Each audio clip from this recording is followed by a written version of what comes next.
And with all that, we are officially live. How's everybody doing? It is Wednesday, so it's hump day. Hopefully you guys are having a wonderful time so far. If not, maybe we'll be able to fix that, though I don't think talking about the Southern strategy generally is what people do whenever they want to have their day improved. Usually that just makes me depressed, despondent, and generally speaking, it makes me want to do one of these. But, you know, that's fine. In any case, hopefully you guys are having a wonderful day. That said, today we have a guest on today. This is Bill Wood, or he's my friend, so I'm just going to call him Billy. How are you doing today, Billy? Oh, living the dream. Living the dream? Well, if it's the American dream, I've heard that's an unattainable clusterfuck, so, you know, what are we going to do with that? Getting there. Yeah, no, making the best of it and doing everything I can for my community to make the best of it here, too. Alrighty, that is good. That is good. So, for those who are not aware of what the topic of today's video is, or today's live stream, really, well, it's literally in the description. It's literally in the title. We are going to be talking about the history, generally from like Jackson's and Lincoln's time onward, for the GOP and the Democrats, and kind of figure out, you know, from then till now, what shaped our two-party system into what it is, and why is it what it is. And this is important because whenever somebody comes at you with some propaganda from PragerU, for instance, generally there's going to be super pro-Republican apologia that hinges heavily on Lincoln's platform. And that's a really dishonest strategy. So today we're going to kind of go into the history. We're going to have it mostly it's going to be a presentation from Billy specifically going into the whys, the hows, and the history of how this all kind of went down. Probably a good idea for me to introduce who Billy is and why this character is particularly important here. Billy is a friend of mine who I have had since back when I was a conservative Christian. This is somebody who I knew when I was in high school, during the time where he was also a conservative Christian, and both of us found our own ways out of this. I've done a couple videos, one on how I deconverted, and two on how I kind of stepped out of that whole like anti-SJW right-wing conservative outlet into where I am right now. Though, Billy, if you want to spend a couple minutes to do a brief overview of how you got to where you are before we start the presentation, so people have a bit of a foundation for where you're coming from. It makes sense to do it now. Yeah. So like you said, yeah, we kind of were in that ultra conservative Christian bubble, but on my side, my dad was one of those really, is still one of those really big conspiracy theory types.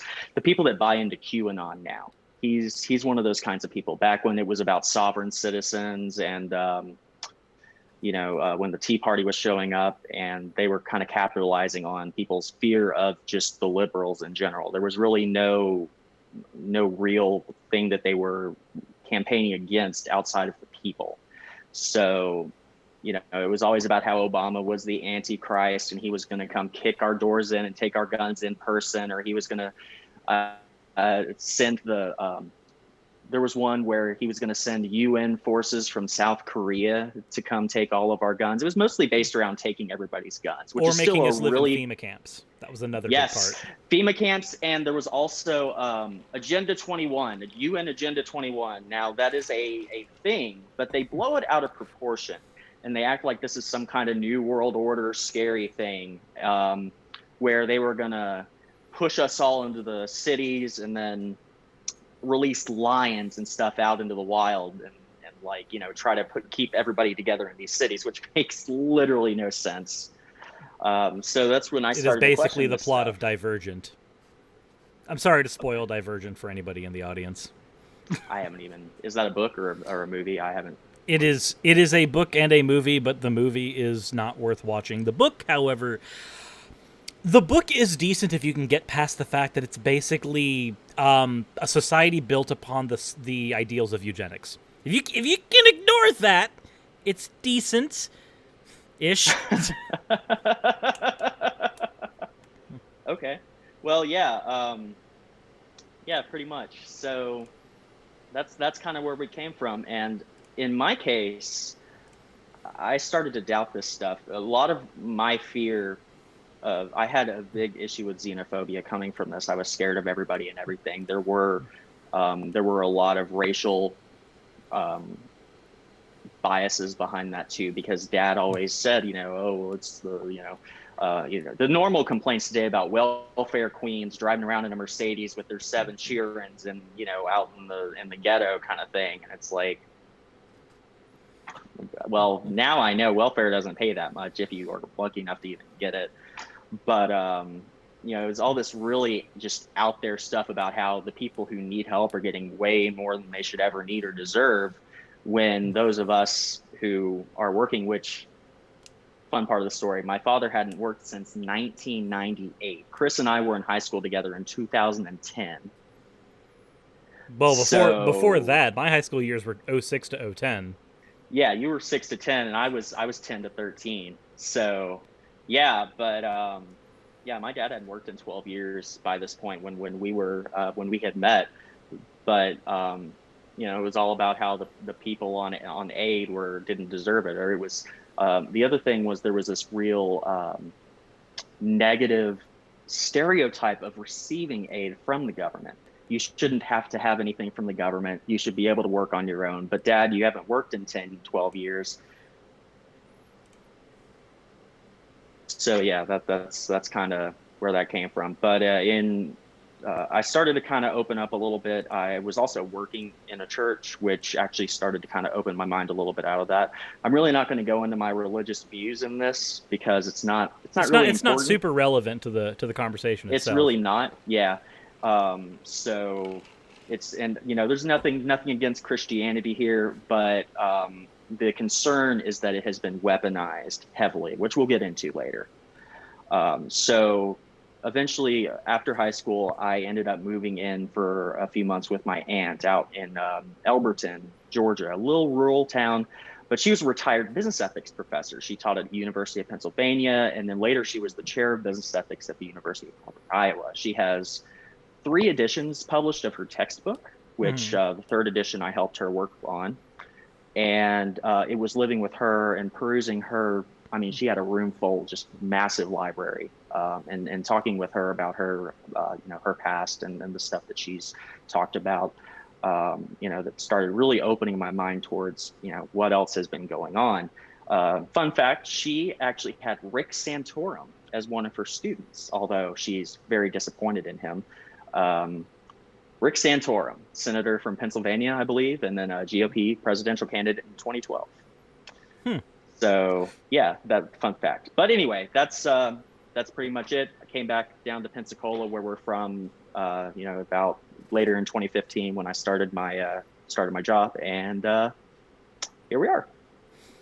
And now we are at where we are right now. So I know that because you had your journey where you got to where you are, as a result, you ended up doing a lot of research into why the political parties operate the way they do. Absolutely. Just like how when a lot of my stuff was focused around theological discussions, because when I was younger, I wanted to actually be a theologian. So I studied the Bible a lot. I went to extra classes, and then as I started to grow older and learn things, especially things about other religions, that's when I started to go, wait, hold on, maybe all my eggs are in one basket and they're in an awkward place. Now I'm just an atheist.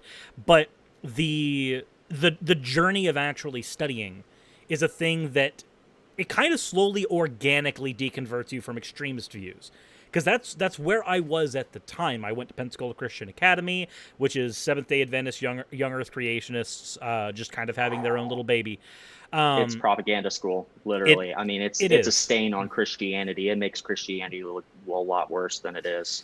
And so growing up in that environment and learning more about theology, like that slowly just organically pushed me away. And if you guys want that story, that's in a video that I did 3 years ago that you guys can go look for if you desperately need to. But point is, when you go on these journeys, you generally do a lot of research, and that gets you to a position that is not your starting one. If you come to any research of any kind and you leave at the exact same starting position that you did after years of research, then you're probably engaging in confirmation bias, because there's no guarantee that you as an individual could have gotten every possible thing right along the way. So just to little plug there. Maybe engage in some growth if you have some ability to. That's a thing to the audience. That's a thing that I'm still doing every day, hopefully. But as a result, all should be. We all should be every day. You know, always grow. As a result, we do have this situation now, though, where opinions do shift. So, I'd imagine at some point when you were doing research, helping with the textbook, when you were basically exposed to ideas that were not the same as like conservative parenting would have led you down. At some point, you had to come across the idea of what the Republican platform looked like in Lincoln's days and how that's kind of juxtaposed to what we have right now. And for fun fact, even before that, we had the Democratic Republicans, which is its own fun little story. But we're going to kind of start from Jackson and Lincoln and move forward there, because I think that's where we get the biggest juxtaposition. Andrew Jackson was one of the most... I think I'm comfortable saying one of the most racist presidents we had.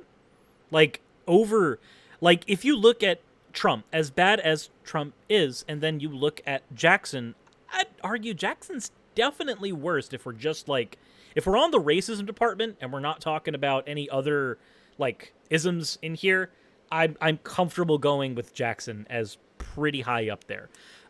Even Lincoln, while he was progressive for his time, was very much a white supremacist, as far as we would view him now, which is, he wasn't actively white supremacist, but he did try to kind of keep he did want to kind of keep the norm, and a lot of that he wanted there to still be a hierarchy where you had one type of people who were currently at the top still there, and then another type of person who were currently at the bottom, still at the bottom, though not necessarily at slave.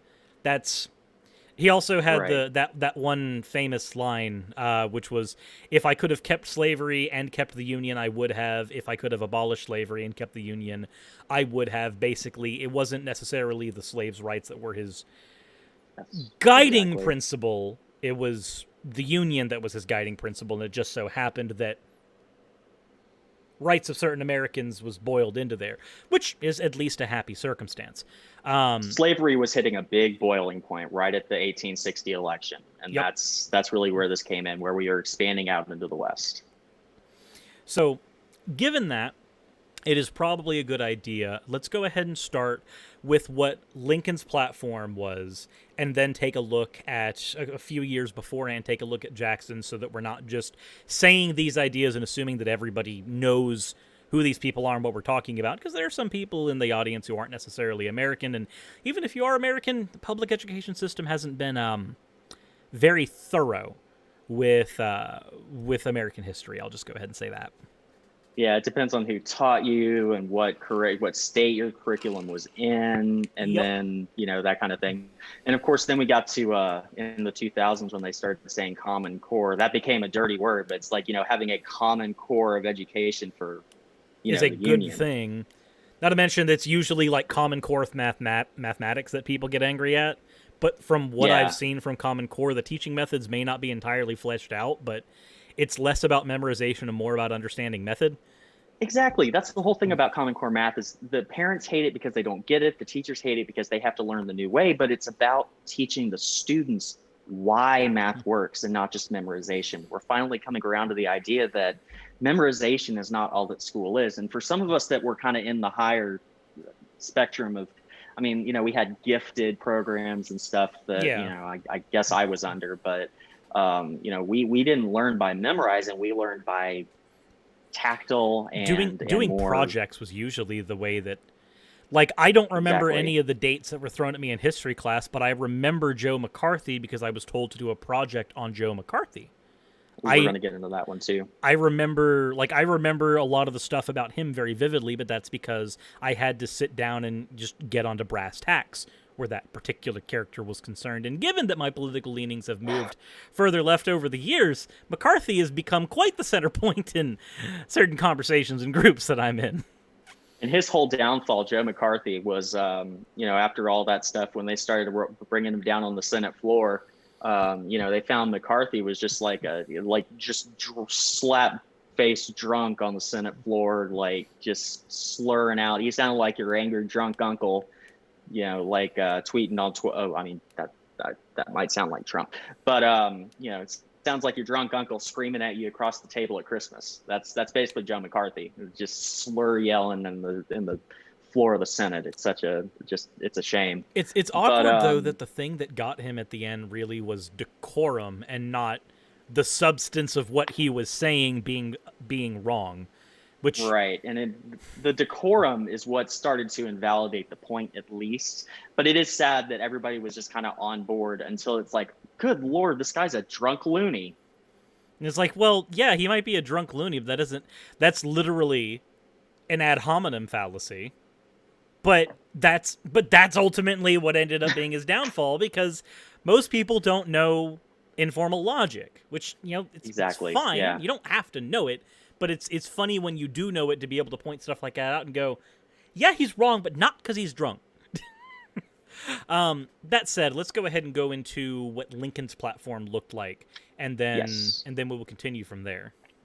I'm going to preface this just a little bit, because since Lincoln was the first actual Republican nominee for office, we are going to go a little bit back to right before that. So by the end of 1860, the Whig Party had pretty much just fallen apart. They had their establishment Whig politicians, former free soldiers, and anti-Catholic populists. I think they were called the Know Nothing movement, and they just decided to run into this kind of the Republican Party that was starting at the time. They branded themselves anti-slavery, but that came with caveats. Well, the Whig, and for those who don't know in the audience, the Whig Party specifically was an oppositional party formed to fight Andrew Jackson's Democrats at the time. So, well, yeah, is it Democratic Republican still at the time, or was it? Or had they gone Democrats by then? It's so in the reference stuff that I've got for this, it says Democrats specifically. Okay. But depending on timing, it could be Democratic Republicans. I'd have to actually dig in as opposed to just looking at reference notes. Okay. Yeah, I want to say, yeah, the Republican Democrat coalition split after the War of 1812. And just kind of became the Jacksonian Democrats. But in the election of 1824, we actually had 4 Democratic Republican candidates running against each other. And Andrew Jackson won the popular vote and 99 electoral votes, which back then was, a lot. Compared to today, you need like 270 to win. That election got thrown to the House, who picked John Quincy Adams. So Martin Van Buren, future president, after that helped build a new Democratic Party to back Jackson, who defeated Adams in 1828. So back over to the Republicans, since we went off that little tangent there. Just had to kind of give a background for Whigs real quick. Yeah, exactly. So, in the beginning, we had the Founding Fathers, which, by the way, we were taught to idolize way more than we should. Mm-hmm. And through conversations, I mean, mostly, Facebook stuff, but I've had conversations about these with a certain evangelical Presbyterian friend of mine who actually studied a lot of the American Revolution era of history. Her arguments basically boiled down to, well, they weren't Christian, but these guys were Christian, and no true Scotsman's fallacy. Exactly. So in the beginning, George Washington said, we don't need political parties. A lot of them were very, very skeptical of having a political party system because they knew it would end up like this one day. Mm-hmm. So supporters of Washington and Hamilton, who were more supportive of stronger central government and a national financial system, which are now core tenets of more Democrat-leaning policies, I suppose. Correct me if I'm wrong. Strong central government would, yeah. So they became known as the Federalists because federal government. And then Thomas Jefferson was more in favor of that limited government states' rights kind of thing, where we were more of a coalition of independent states. The states should have more power in how they govern themselves with less common law coming from the top. Yeah. They viewed common law coming from the top as, well, didn't we leave monarchy before? Why would we have that same kind of system again with just elected monarchs? That was their thinking. Right.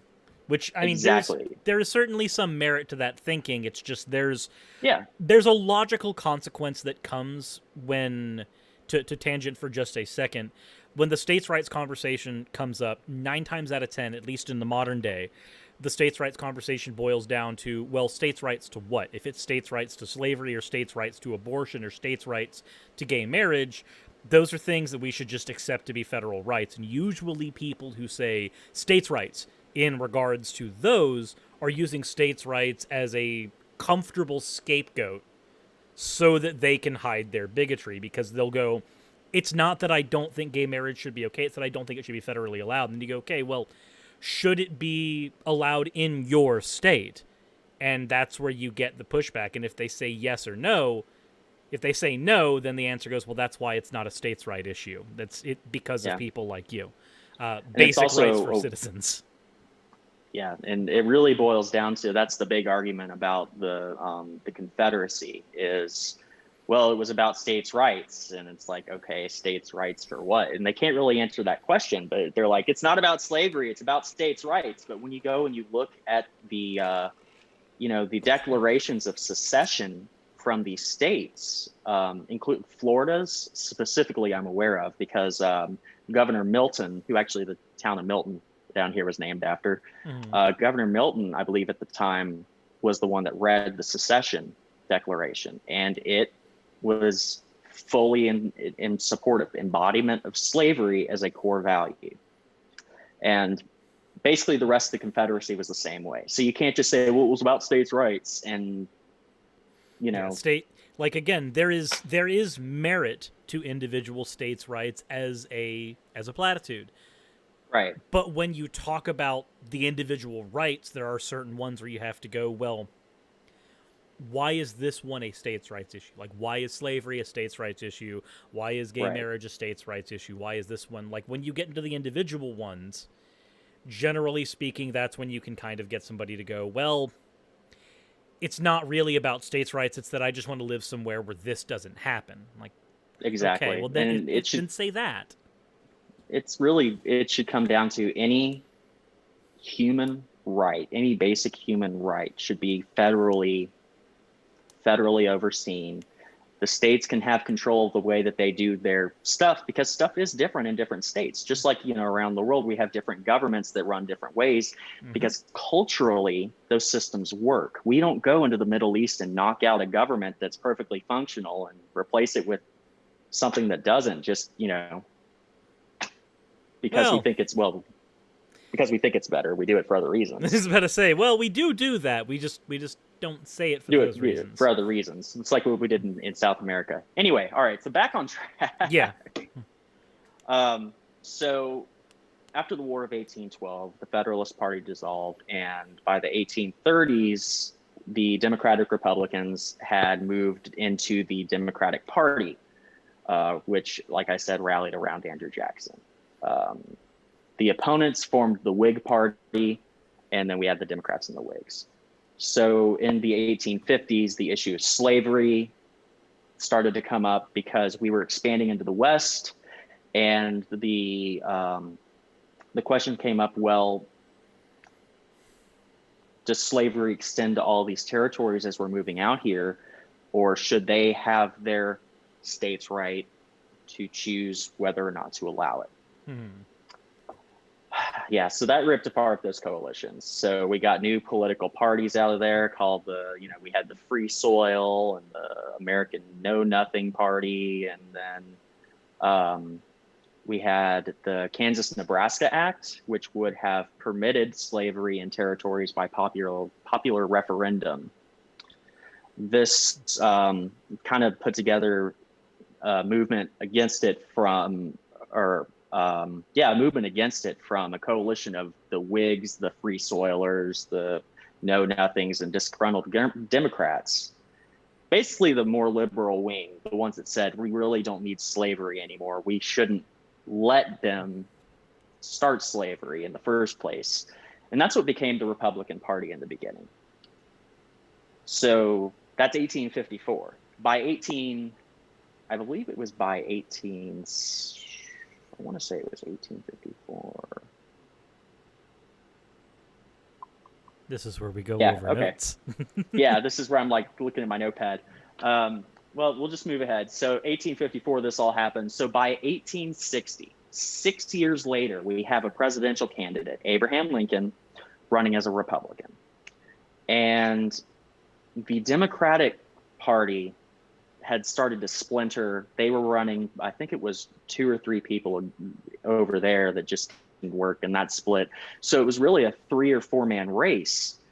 So Lincoln, the Republican Party knew Lincoln was basically just a sure thing, and turns out he was. But he did not win a single state in the South, if I recall correctly. And his platform, and yeah, Chris, while I'm talking, fact check me if I'm wrong. Yeah, I was actually like getting that typed in right now. Yeah, get that electoral map up. But basically the platform that Lincoln was running on, because Lincoln himself was not exactly a knock slavery out kind of person. He was doing what was the best for, keeping the Union together, because by then. Oh yeah, no, you're right. I just okay, looked cool. at it. That's what I thought. Yeah, Lincoln got everything from Maine all the way to Minnesota and Iowa. The most southern things he got were Illinois and California, but California only has a southern portion. Just looking at a map, it's not actually the South. And Illinois was his home state. Yeah, so that's exactly like the furthest south he got was Illinois as far as what he actually earned, but he got like 59% of the vote because the vote was split 4 ways, and the closest person to him only got 24% of the vote, and they got every southern state except for looks like Delaware and one other state, but I can't. It's very small because I have it's a map this small. And I have it blown up so the resolution. Is it one of those little ones in New England? One of those little ones? Yeah, it's probably like Rhode Island or something. It's a very, very small one. So it's Lincoln basically just got northern states. They knew Lincoln was a sure thing. They knew the Republicans were going to win that year because of how splintered the Democrats were. So that's where he really ran in, and he only got 40% of the popular vote. So by that point, the southern states, again, none of which voted for him,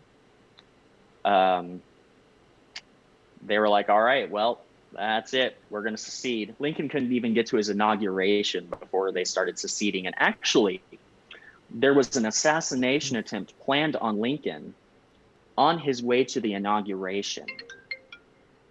They were going to shut him down. And let me see. I can't remember specifically what happened. They knew it was coming. They told him it's coming. I think he said go anyway. He was going to stop in Philadelphia. I don't remember that history. I'm sorry. But basically, they were already trying to kill him before he got inaugurated. That's how bad it was. He was just a threat to the status quo, so he must go. Yeah, they were just like, yeah, exactly, just GTFO. So yeah, they tried to kill him, and 7 states seceded from the Union. So from that point, when Lincoln came into office, he took this position of, well, do what you want, but we are going to supply and maintain and defend federal land. So anything that was, forts, military bases, any installations like that, where they would still considered Union territory, although technically they considered the whole thing still Union territory, but they said we are still going to stock and supply our military enforcements. So, yeah, eventually,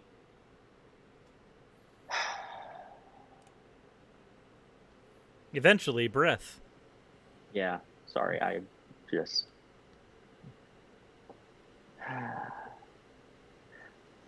So yeah, the Civil War started. You know, the fun part of American history. The fun part. The part where most of Eastern Europe got to, or most of Western Europe got to look at us and just go, "Why would we do anything about America? Those idiots are busy killing themselves." Actually, and a few of them did intervene. I believe France had involvement. I believe England had some involvement. I don't remember what sides they supported specifically. And what really started the Civil War was Lincoln called the president of the Confederacy. It said, hey, I'm going to go stock this base that was in Confederate territory. Well, they attacked it before they knew, okay, they're low on supplies. Go attack the base. That was the first shot of the Civil War. So, the Civil War happened, everybody died. Exactly, opportunism. Civil War happened, a lot of people died, the South got just destroyed. And then by the end of it, the Republicans began to see the abolition of slavery as a really good move to help them win the war, being the northern end where they were already really skeptical of slavery as a general population, because they were taking slaves in or helping them get to Canada even. So in 1863, as we all know, the Emancipation Proclamation was issued by Abraham Lincoln, and by the end of the war, the Republicans had a majority in Congress, so they pushed through the 13th Amendment, formally abolishing slavery.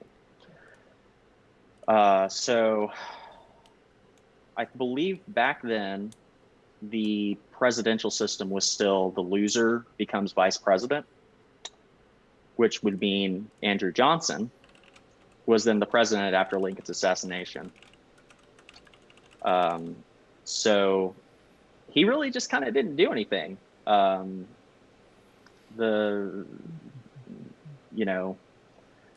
The treatment of freed blacks in former Confederate states was just abysmal, and radical Republicans, aka what would be today the radical left. It was actually 1804 when the 12th Amendment was ratified, and that was when 13th. No. About the vice president. The vice presidency no longer going to the loser. Okay. So it would have been before Lincoln's presidency. Okay. That was specifically done. Okay, then I guess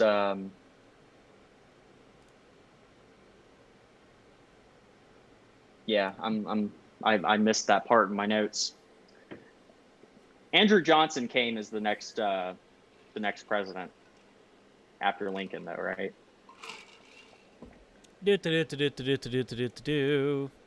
History fact checks. We've also got the fun Nature article up about the mutations of COVID, which is fun. Ooh. Yeah. Sorry, y'all. I came back after a really long day, so I'm slipping a little bit. No problem. Yeah, Johnson was the president after Lincoln, after the assassination specifically, when that happened. So, which means that he would have been sworn in because he was the vice president. Yeah, he was the vice president at the time of the assassination. And he was a Democrat. That's what I thought. Yeah. Let's see here. Andrew Jackson, or not Jackson. Johnson, not Jackson. Yeah. Johnson. Yeah, no, he was definitely a Democrat. So I guess it's just that mainly it wasn't a requirement for the loser to be the vice president. It could have been like one of those things where John McCain wanted Joe Lieberman to be his VP until they forced Sarah Palin on him. So, Joe Lieberman was a very moderate Democrat, but, all the Senate guys know each other basically. And McCain-Lieberman, just a small side note, if McCain had chosen Lieberman in 2008 to run as his running mate, he may have actually managed to beat Obama. It was Sarah Palin, where people looked at her and said, good God, she might be the next person to run this country. They were like, we have a saying in Alaska, no. And of course, Tina Fey was a beautiful representation of Sarah Palin. You know, I can see Russia from my house. I love Tina Fey. We've got we had a comment in the section or in the live chat from Mathematical Cabbage. Okay. Both of those Andrews were not fun. Both Jackson and Johnson. And yeah, we've also had some points. Like as I was looking up the date for the 12th Amendment, divine disbelief in the comment section was like it was 1804. They stopped doing that officially in 1804. That was when the 12th Amendment happened.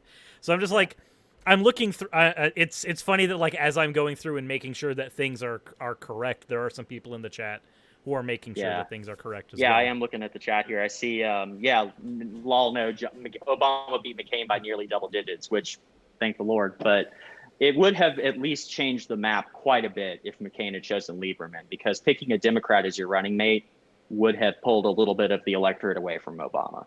But a lot of people really did want that change because, you know, Bush just tanked the economy and went into a war to avenge his basically the nonsense that his dad did.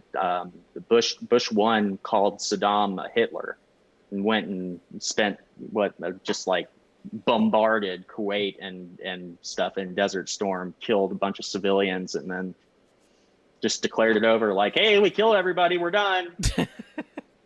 So I guess the next thing to go over, we've gone over the history behind why we even had the slavery being an issue for the Republican Party in the beginning. Let's take a look at what the Democrats were around this time. Let's take a look at Andrew Jackson real quick and see around what... Because remember, there was a whole political party established just to deal with this guy.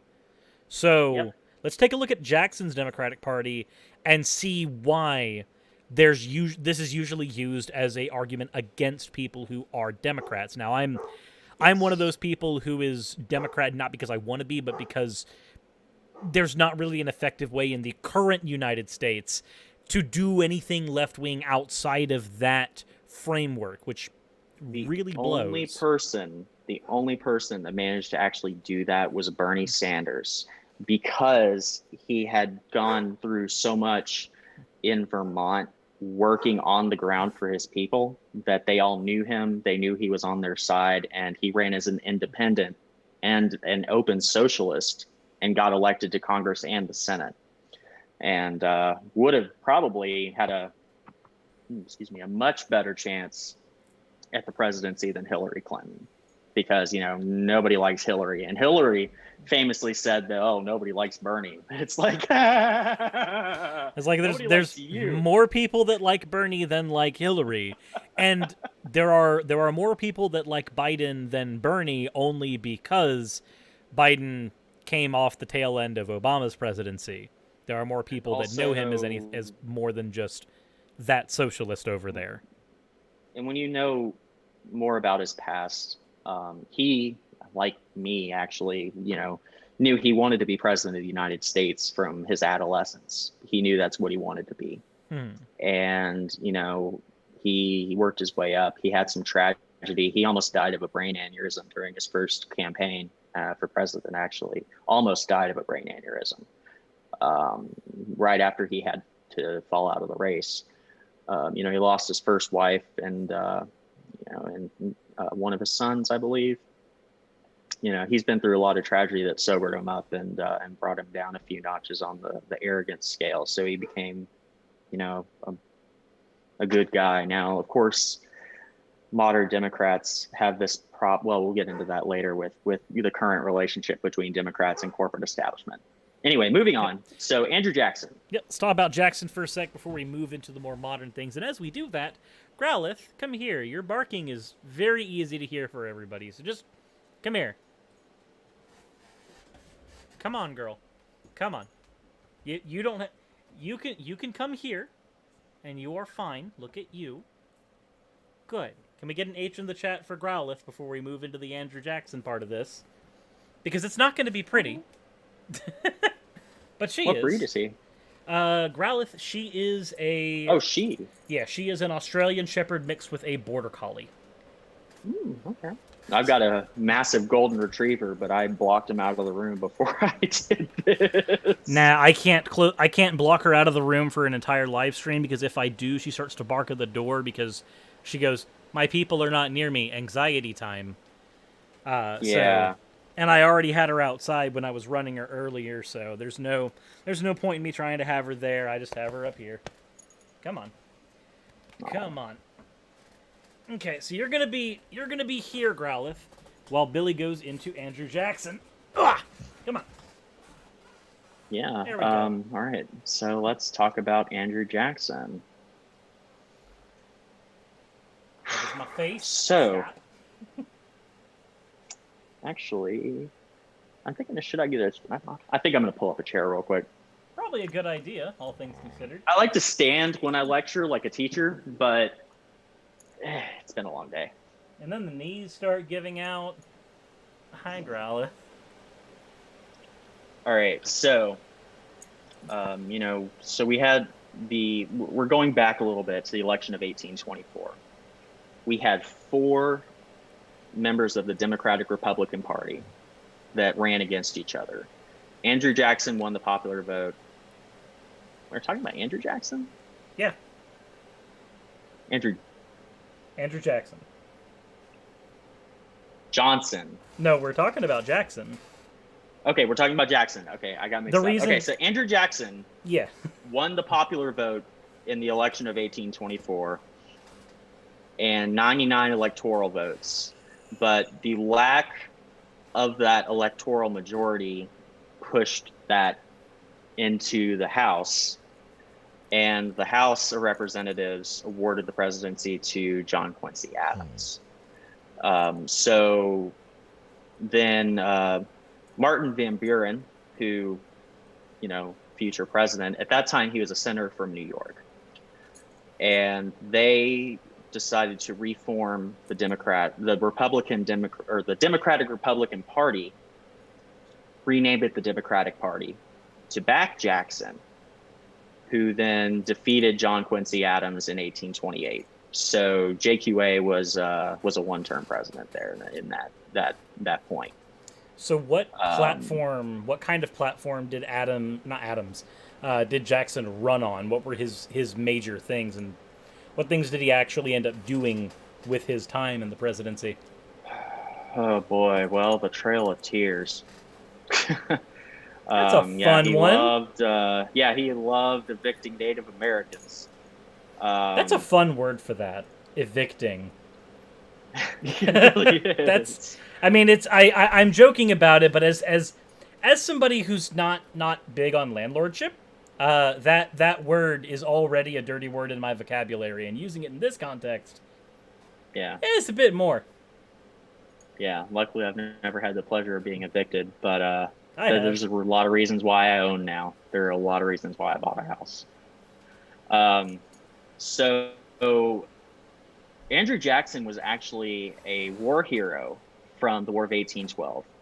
I think it was a 5-month campaign against the Creek Indians, who were somehow allied with the British. After that campaign ended and decisively American victory, they had a battle in Alabama around 1814. And then Jackson led Americans into victory over the British. This basically, 1812 was like, all right, well, we lost in 1776, but you know what? We're going to come right back over and try to win again. Get the colonies under control. So then they fought the British in the Battle of New Orleans. And then, of course, the Americans won because after 1776, they had 25 years to build up their military more, so they were a lot more organized. Yeah, you get to actually consolidate power for a few generations after a military struggle instead of having to sit there and deal with attrition. So, that generally happens. That's a thing that happens a lot is that if you spend your entire time trying to gain land and gain resources, it's a thing that that like pro imperialists don't seem to understand is that when you engage in that constantly, eventually attrition means that somebody who's been consolidating is going to end up de facto being stronger than you. Yeah. And I mean, you lost a war to a bunch of insurgent rebels in your colonies, and your strongest colonies, arguably. They're going to get together and get more powerful, but okay, let's go, try again. Anyway, so, you know, so Andrew Jackson was a war hero in the minds of the American people. He led them through many battles. Horseshoe Bend in Alabama was the last one I mentioned. Then we had victory over the British in the Battle of New Orleans in 1815. And that actually occurred after the end of the War of 1812. But before the news of the Treaty at Ghent had reached Washington. Gotta say, Britain also did effectively win the War of 1812. Probably a probably a thing to note. Under what, like when you're playing Civilization and there are all those different ways to win, like what kind of win was it for the British? It's so the thing is that it was it wasn't that that war was an issue specifically. It's that after that war they were also dealing with like shit with Napoleon over on the Europe side. Oh, right. So over in America, the War of 1812 was kind of a sideshow thing, so they ended up doing the Treaty of Peace and Amity with America after that point because, yeah, they won, but they had other shit to deal with. So they decided, okay, well, a Treaty of Peace is probably the best way to handle this instead of trying to engage in more attrition. Yeah, a multiple front war against two separate enemies. And that probably was what led France to involve themselves a lot more in some of our wars later on. So Jackson became a war hero, and in 1817 he was the commander of the Army's Southern District. He ordered an invasion of Florida, which at that point was still owned by Spain. Mm-hmm. So his forces captured Spanish posts at St. Mark's and Pensacola, where we're from. Shout out to Pensacola. While you are continuing, I actually am going to let Growlithe out because apparently she has given me the Borf Borf. Okay, yeah, go do your thing. And one of the things, I'll segue a little bit into the some Pensacola stuff while that's come up. So Pensacola, we call it the City of Five Flags. It was under Spain for longer than America has existed. Then America got it. Then the Confederacy got it. And then it went back to America. And I think there were two other flags for a couple of other countries that also occupied it for some time. So we have a couple of major forts in Pensacola. Mainly Fort Pickens is the one that still stands. And that was one of the ones involved in this invasion. So, so after Jackson's forces captured these posts in Pensacola, he claimed the surrounding land for the United States, basically establishing the Florida Territory in the end, or leading to the establishment of the Florida Territory. That didn't happen immediately. The Spanish government vehemently protested. They were not stoked on that at all. And of course, that went back to Washington. There was a big debate in Washington about, was this the right thing to do? They wanted to censure him. Secretary of State at the time was John Quincy Adams. JQA actually defended Jackson's actions. And in the end, this really sped up the acquisition of Florida in 1821, when Florida finally became part of the Union. Of course, war hero status, this stuff starts giving people popularity to run for president, just like we had with, Dwight Eisenhower, I I remember. should know other names off the top of my head. I remember having to do an assignment on Eisenhower back when I was still in PCA, but the Hmm. only reference that I was able to get was like a really biased biography that was written specifically for people in like the 10 to 12-year-old reading range. Hmm. So I will admit that even though I've done a project on Eisenhower, my knowledge is not necessarily the best when it comes to him specifically. Yeah, and we'll get to Eisenhower in a little bit too. But yeah, war hero status is something that really will, back when wars were a lot more common and a lot more gruesome, Hmm. getting out of it alive was a big thing.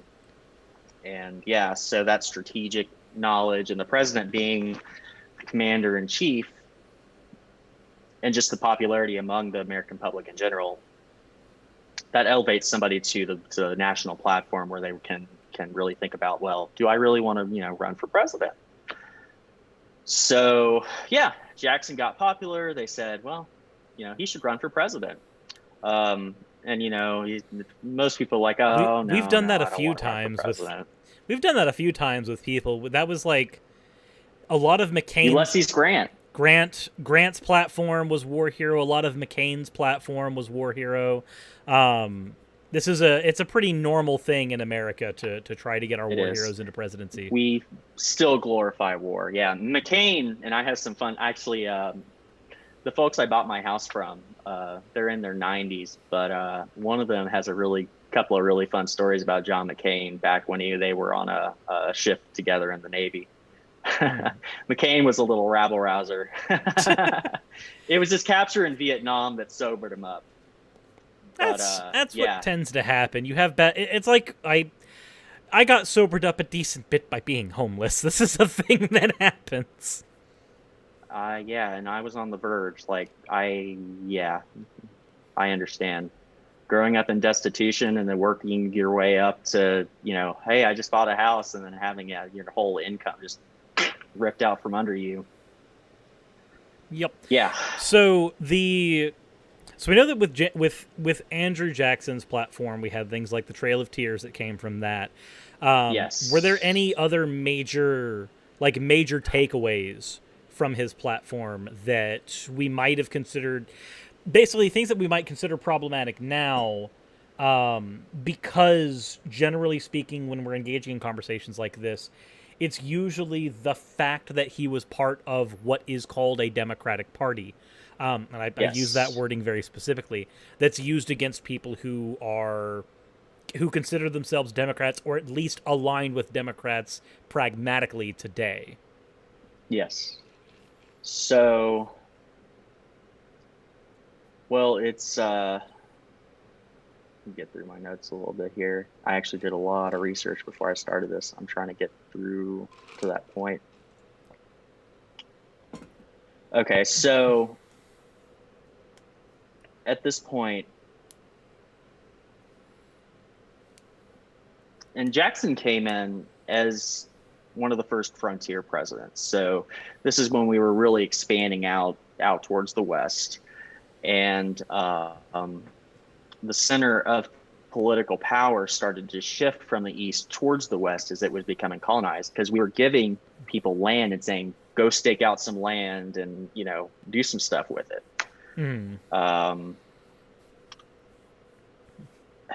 So his supporters and opponents would shape themselves eventually into these two political parties, which at that time were the Democrats, formerly Democrat Republicans, and the anti-Jacksonites, which were the Whig Party, which, we keep going back to this before Lincoln thing. But yeah, we're clarifying that now. So Jackson was one of those ruling with an iron fist presidents. He made it very clear that he was the absolute ruler of his administration's policy, and that he did not I defer am to the Congress. Democratic Party. Yeah, actually, we can really compare this to how Trump runs his administration. There's a reason why so many administrative seats are left unfilled, because he's consolidating the power upward to him, even though he may not have as much interest in running the job or the day-to-day or reading his intelligence reports. he still wants the power up there to that group that he's talking to every day, that he can centralize that around. Mm-hmm. And this is something that Jackson did too. And so he would not always defer to Congress. He did not hesitate to use his veto power. And for their part, the opposition, the Whigs, claimed to be defending popular liberties against against Jackson, who they viewed as autocratic. Mm-hmm. And actually, they there were some political cartoons back in the day that they actually referred to him as King Andrew I. Because of the iron-fisted rule issue. Exactly. Yeah. So one of the biggest things at that point in time was the Bank of the United States. And this was the original kind of federal banking system that emerged after the Revolution. And it was the charter was due to expire in 1832. Jackson opposed the bank. They saw it as a privileged institution and an enemy of the common people. Not untrue. Not untrue, depending on how it was implemented. Not untrue. Mm-hmm. And his opposition's argument, they, just had their argument for why, basically. I mean, it made its way through Congress, and then Jackson vetoed the recharter, saying that the bank constituted the prostration of our government to the advancement of the few at the expense of the many, which is, a reasonable point, but we still needed a central bank to manage money. Mm-hmm. So despite this controversial veto, Jackson won his re-election over Henry Clay with 56% of the popular vote and 5 times more electoral votes.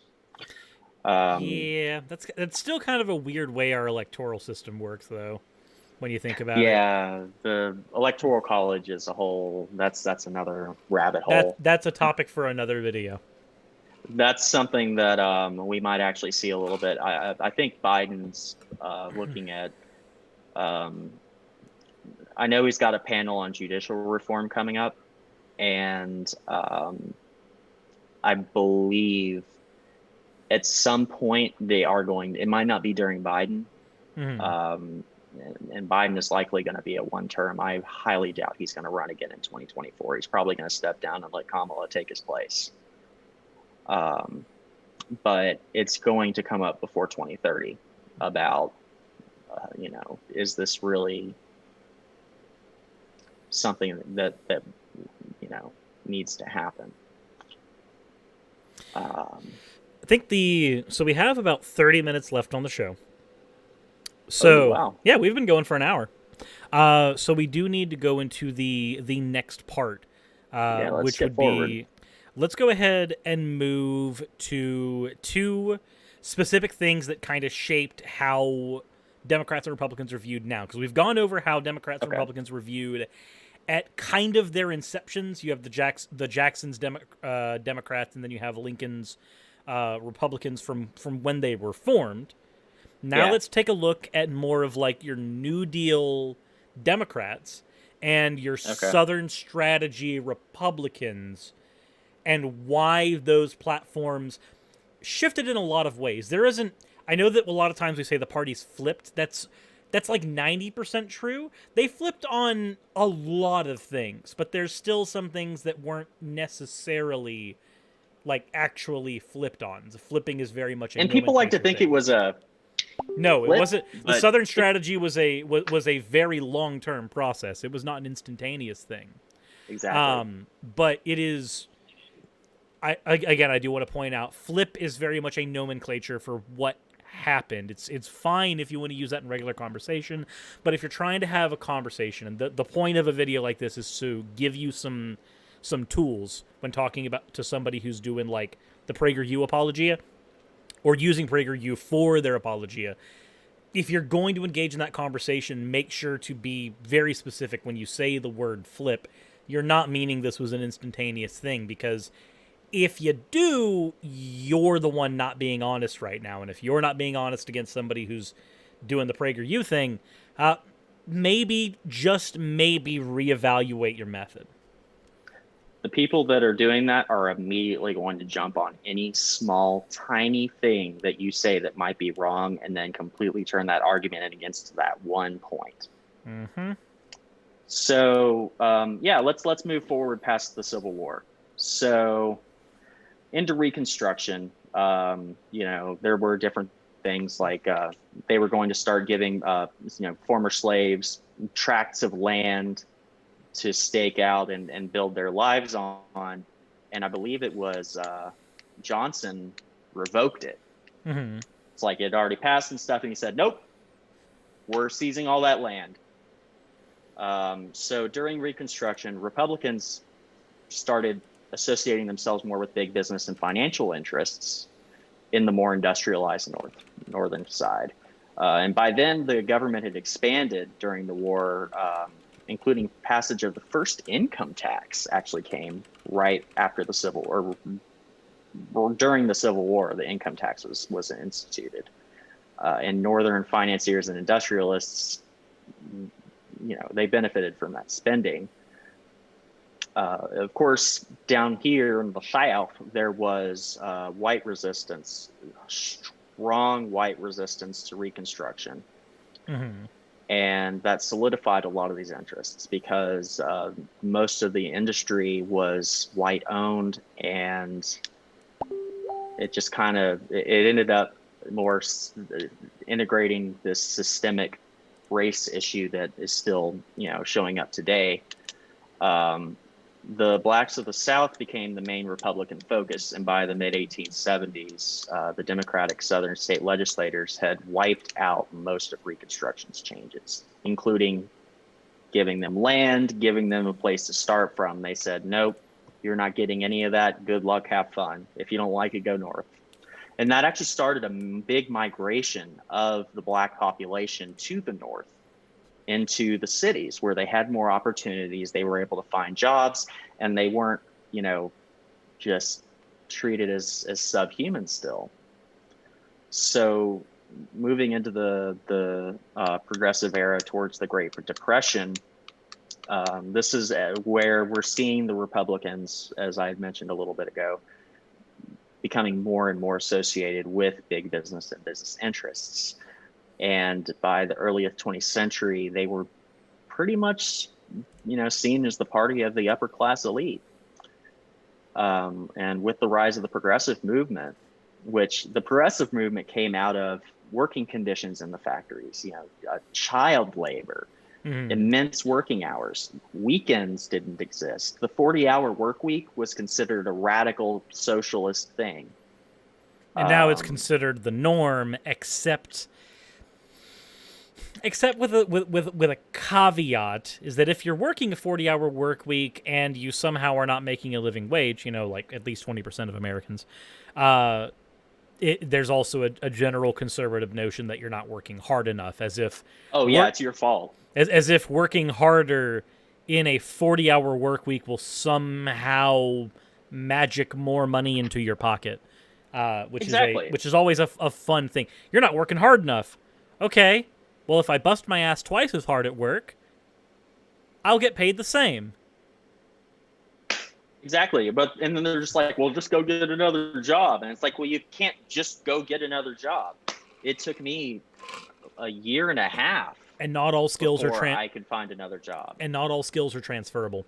As you get into better paying positions, where sometimes you do still need to have multiple jobs depending on your living situation, not all of your skills are transferable, and the environment that you live in might not necessarily make it a thing where you can do it. And depending on your job, you might not be able to go into a similar position somewhere else because you'll have a conflict of interest. For instance, if you're working at a retailer like Walmart, you can't then go work at a retailer like Target as your second job. That is considered a conflict of interest that you cannot do.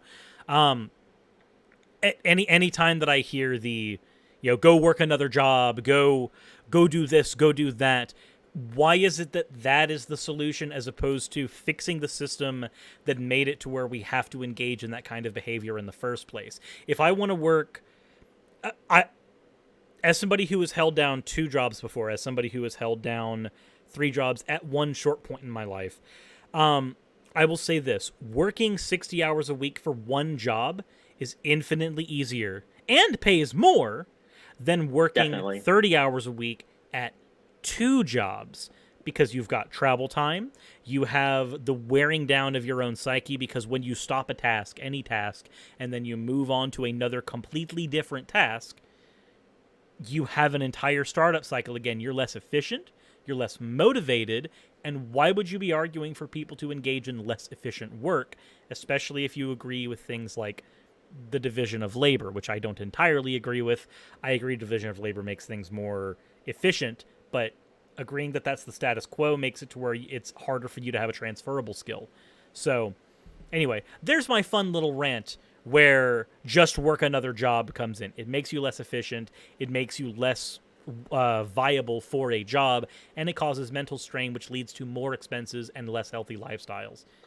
If you The have people to, with do it. middle and high incomes, they think they are disillusioned with today's job market because they generally have more secure long-term jobs that pay enough for them to exist. They go to McDonald's and go through the drive-through, and they call them burger flippers. You know, they don't deserve to. That's a job for teenagers, and you know, you've got grandma in her 70s at the checkout. Mm-hmm. And you know, I mean, you worked at McDonald's. I was a manager there. Yeah, I know what it's goes into that. As a manager there, I was making $8.50 an hour. As a manager, handling hundreds and hundreds of dollars every day, and that's not counting the digital money. That's having to micromanage everyone. That's having to make sure that everybody's up to FDA and health standards. That's having to make sure that things like transfer between breakfast and lunch is handled well, which means you're having to temperature check everything and clean everything down. And as there's a saying in retail and fast food: if you're a manager and the toilet needs to be done, it means you're eventually going to be the one that has to do it, because there's going to be some situation where every single important position is filled by somebody you've delegated, and you are the person who needs to go take care of the fucking toilet. You have hell in a handbasket to deal with and 1,000 things to juggle, and you're getting paid pennies to do it. You wonder why the people who make your food at McDonald's don't seem to care very much how it looks or how it comes out or quality control. Quite frankly, they aren't paid enough to care. I wasn't paid enough to care. Oh, I see some comments about universal basic income. And yeah, actually, I want to point out a couple of things about that. UBI is not something new from Bernie Sanders. This has been something that, I mean, Andrew Yang people was wanted the person who was working with it this campaign. Yang too. Yeah, Sanders and Yang both had UBI in their platforms. And I actually had a local judge here who is a Republican. He understands that technology is eventually going to outpace us, and we're going to have a dividend of some sort to everybody, you know. But anyway, yeah, so universal basic income's been an actual argument for 40, 50. I mean, after the Civil Rights Act, they were talking about it through the Nixon. Actually, one of the Nixon administration's promises was that they were going to do some kind of a basic income. Of course, it died in congressional committee, but that was one of the Nixon administration's promises when they got their first term. So going back into the progressive era with the, you know, into the Great Depression, let me just take my notes here. Okay, so the main point of the Great Depression, and a little bit of a preface, but over the late 1800s, we had ups and downs, you know, small gains and then recessions and gains. I think we had about 3 recessions before 1900, but they weren't massive. Then Herbert Hoover had during his administration, they just had this massive crash, and that's how FDR defeated him in 1932, because you know the market just died in 1929.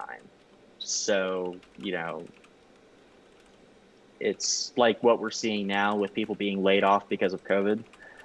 We're actually seeing, I mean, there's more Americans out there, but we're seeing unemployment levels that are starting to be competitive with Great Depression levels, from my last understanding.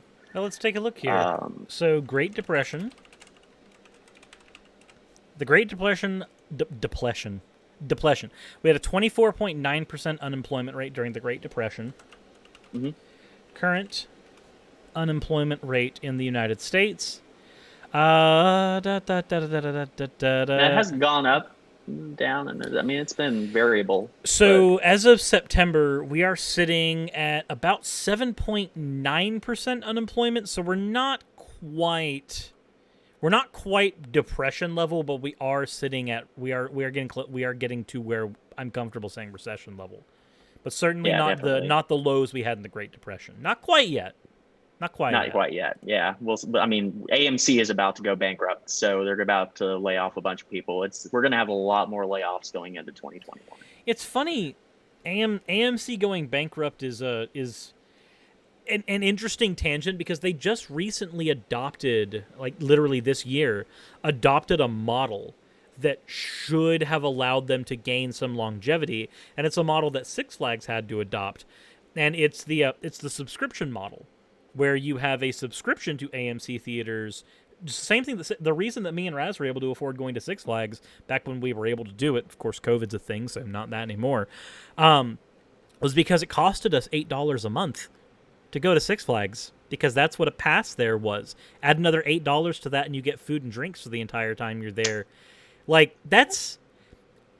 If you work out going there 2 to 3 times in a month, it ends up paying for itself because of the food you get there. You end up just eating food there twice, plus a snack. It was like, okay, well, we get to go get entertainment and also cut our food bill down, because 3 to 4 of our days of food will be accounted for by just being in a park. Like, that model, I don't know how functional the longevity of a model like that is, but I know that AMC ended up adapting a pretty much identical model that they figured should have given them longevity to deal with this thing, but apparently sounds not. Kind of like a season pass thing, where it's like, more people buy a season pass than are going to use it, to outweigh the cost of the people who do use it. That's basically how it ends up working out, because I figured that, like, if we were specifically using it so that we could cut our food bill down, how many people were doing the same thing? Probably not a whole lot. So realistically, there weren't as many people that were basically, I don't want to say abusing it, but kind of abusing it. I do want to say that if COVID were not a thing, that'd still be a viable option for us. Just definitely. Go to Six Flags to get exercise, and go to the food courts to get your food, and just avoid spending money that day on anything else. Yeah, pretty much. All right, so back to where we were in the early 20th century. So just to rewind a little bit, the GOP, they were starting to become associated with big business interests. Mm-hmm. So the early 20th century, they started being the upper class elite representation. With the rise of the progressive movement, we're talking about improving working conditions, no child labor, good work weeks, etc. The Protestant values started to fall into that, which led into prohibition and other types like that. And there's always been in our history, we have the First Amendment, freedom of religion, freedom of and from religion. Mm-hmm. But over the years, Protestant Christianity has always made their attempt to legislate Christianity into our laws, which usually through the public education system is where I see that the most. And that too, it starts with indoctrination, and then they push it up into the legislation. That's why we had the Kitzman versus Dover trial, because young Earth creationism being a science, which it's not, but it was a thing that was attempted to be taught in schools on the public level through federal funding, and the Kitzman versus Dover trial was basically going, hey, intelligent design is not a science, and since it does not make predictable models or follow any of the criterion that we have for a science, teaching it as a science is not a thing we should do. And then, of course, Exactly. when they tried to relabel it, it was either creationism first and then became intelligent design, or one or the other. I can't remember which one came first, but one of those two names was actually a political stunt to try to fight Kitzman versus Dover by rebranding creationism into intelligent design, or the other way around. Again, I don't remember the order specifically. So, and if there is somebody in the chat that wants to say that legislate Christianity, when has that ever happened? It's a thing that you can find in our Supreme Court history. Kitzman versus Dover is one of the biggest examples of it. Because Roe versus Wade. Roe versus Wade to a lesser extent, but certainly in there as well. Anti-abortion being primarily a Christian religious value, certainly does track with that. Also, it looks like your camera. Oh no, it didn't freeze. It looked like it froze for a second. You just hold your face very still. Yeah, I'm learning how to. I'm learning how to engage in a poker face. Boy, that would have made playing Yu-Gi-Oh against you in school much more difficult. Holy shit, why'd you learn that now? Except I still have absolutely no idea how to do anything on Yu-Gi-Oh. But okay, all right. With our time limit here, let's get back into. So Herbert Hoover's policies, greatly benefiting big business, started to run us down into the Great Depression, which got Franklin Roosevelt, like landslide elected. Teddy, while we're on that subject, there were some Republicans in his era that championed progressive social, economic, and labor reforms, and he was one of them. And they split from that conservative wing of the party after leaving office. This is where we start to see the Republicans shifting into profits over people. So Republicans and the big businesses benefited from the 1920s, the Roaring 20s. Then in 29, boom, everything falls down. We have the Great Depression. Of course, who are we going to blame for the crisis? The ultra wealthy and the people who enabled them. So we're at the point where we need direct government intervention to help these people. FDR comes in, easily defeating Herbert Hoover, who, of course, was part of everybody blamed for the crisis. So we come into the New Deal. The New Deal was a whole structure of social and economic reform that was supposed to give Americans, the goal was to get every American entitlement to basic human rights, including work programs like the Hoover Dam, I believe, was one of FDR's projects, right? I think. I don't remember specifically some of them, but infrastructure. They were building infrastructure. They were building everything. It really helped in the South while they were still recovering from Reconstruction too. But it also came with Social Security. I believe Medicare may have shown up at that point. There were a lot of programs that were designed to cushion the lower class. It was almost at that point in time, it was getting dangerously close to kind of universal basic income as a minimum wage standpoint. The minimum wage was established, by the way. And that minimum wage was actually livable at the time. Well, the original purpose of the minimum wage was that it should be a livable wage. Exactly, which has been undermined over the last 90 years to nix that. But it was supposed to be. It was supposed to be this thing that brought us all up into a more equal playing field. And FDR, there's this guy, he was elected 4 times for a reason, the only president that got elected 4 times consecutively, not only because of his positions in World War II as one of the big players, but because of how much he actually tried to help people. And that's one of the things that Bernie Sanders will go back to, is talking about FDR and how, you know. It should also be pointed out for people in the chat that we still have New Deal policies that are in place today, and anybody that tries to go, the New Deal didn't do the trick, well, yeah, it's a first step that if you want, on a later video, we can go into all of the different ways in which the New Deal was attempted to be subverted. This is the thing. Yes. Whenever you make a good policy, if there are people who oppose it for whatever reason and they have any modicum of power, they can oppose something, and then apologists after the fact can go, but the New Deal didn't do the trick. Well, of course it didn't, because it was fought.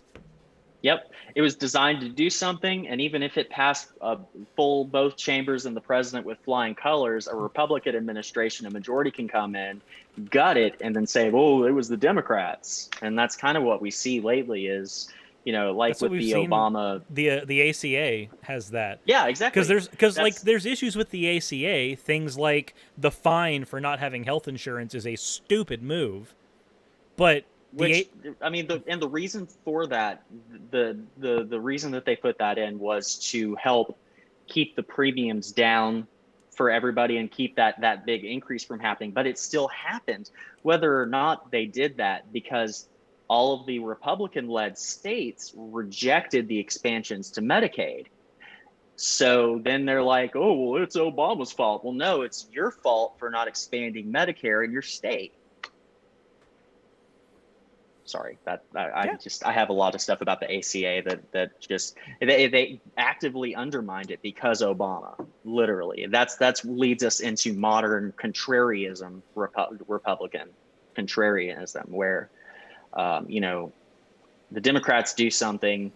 It's like, okay, we want to. It's like with the stimulus deal in the middle of the early summer, the House overwhelmingly, even with Republican support, sent another relief bill to the Senate. Mitch McConnell, the Senate Majority Leader, lets it sit on his desk, and just they don't even put it in Senate committee. And then, you know, now they're like, "Oh, we need the Supreme Court justice right now," even though we didn't let Obama have one the entire year before his presidency ended. And, you know, now we have no relief. There are people who need money, and $1,200 10 months ago, you know, that's not going to help anybody. Mm-hmm. So it's a very interesting situation. But back, let's kind of poke it back into where we were with the New Deal and moving into the Southern strategy. So the New Deal had overwhelmingly popular approval. And I mean, we had a 60-year Democratic dominance because of these policies, which started to move the more conservative, disaffected conservatives over into the Republicans, and the Republicans started focusing more on the big business stuff. So that's really where the Democrats started to move liberal. The Republicans started to kind of join around big business, and free market will solve everything, which had repeatedly been proven demonstrably false. So then we had Eisenhower, another war hero, was elected as a Republican in 1953, or in 1952. 53 is when he was inaugurated. But he was more of a centrist, so he wasn't like he wasn't far enough over to be a contrarian. But he supported equal rights for women and African Americans, and a little bit of conservative resurgence ended up with Barry Goldwater.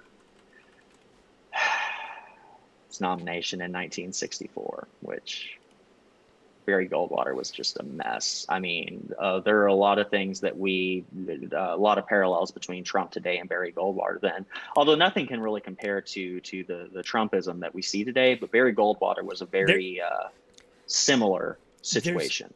I think because with Trump, it's not necessarily just that Trump bad, Orange Man bad, Trump do fascist things, therefore Trump bad.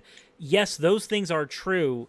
However, it's not just that he does bad things, because if we're measuring just based off of the things that he did, like I said before, presidents like Andrew Jackson were worse. There's the side to look at when you're talking about Trump is not just him, but the people he enables. There's a Yes. stochastic effect that comes as a direct result of the way Trump comports himself. And we've seen this in how people view masks. We've seen this in how white supremacist groups get emboldened. We've seen this in how people have reacted to the BLM movement.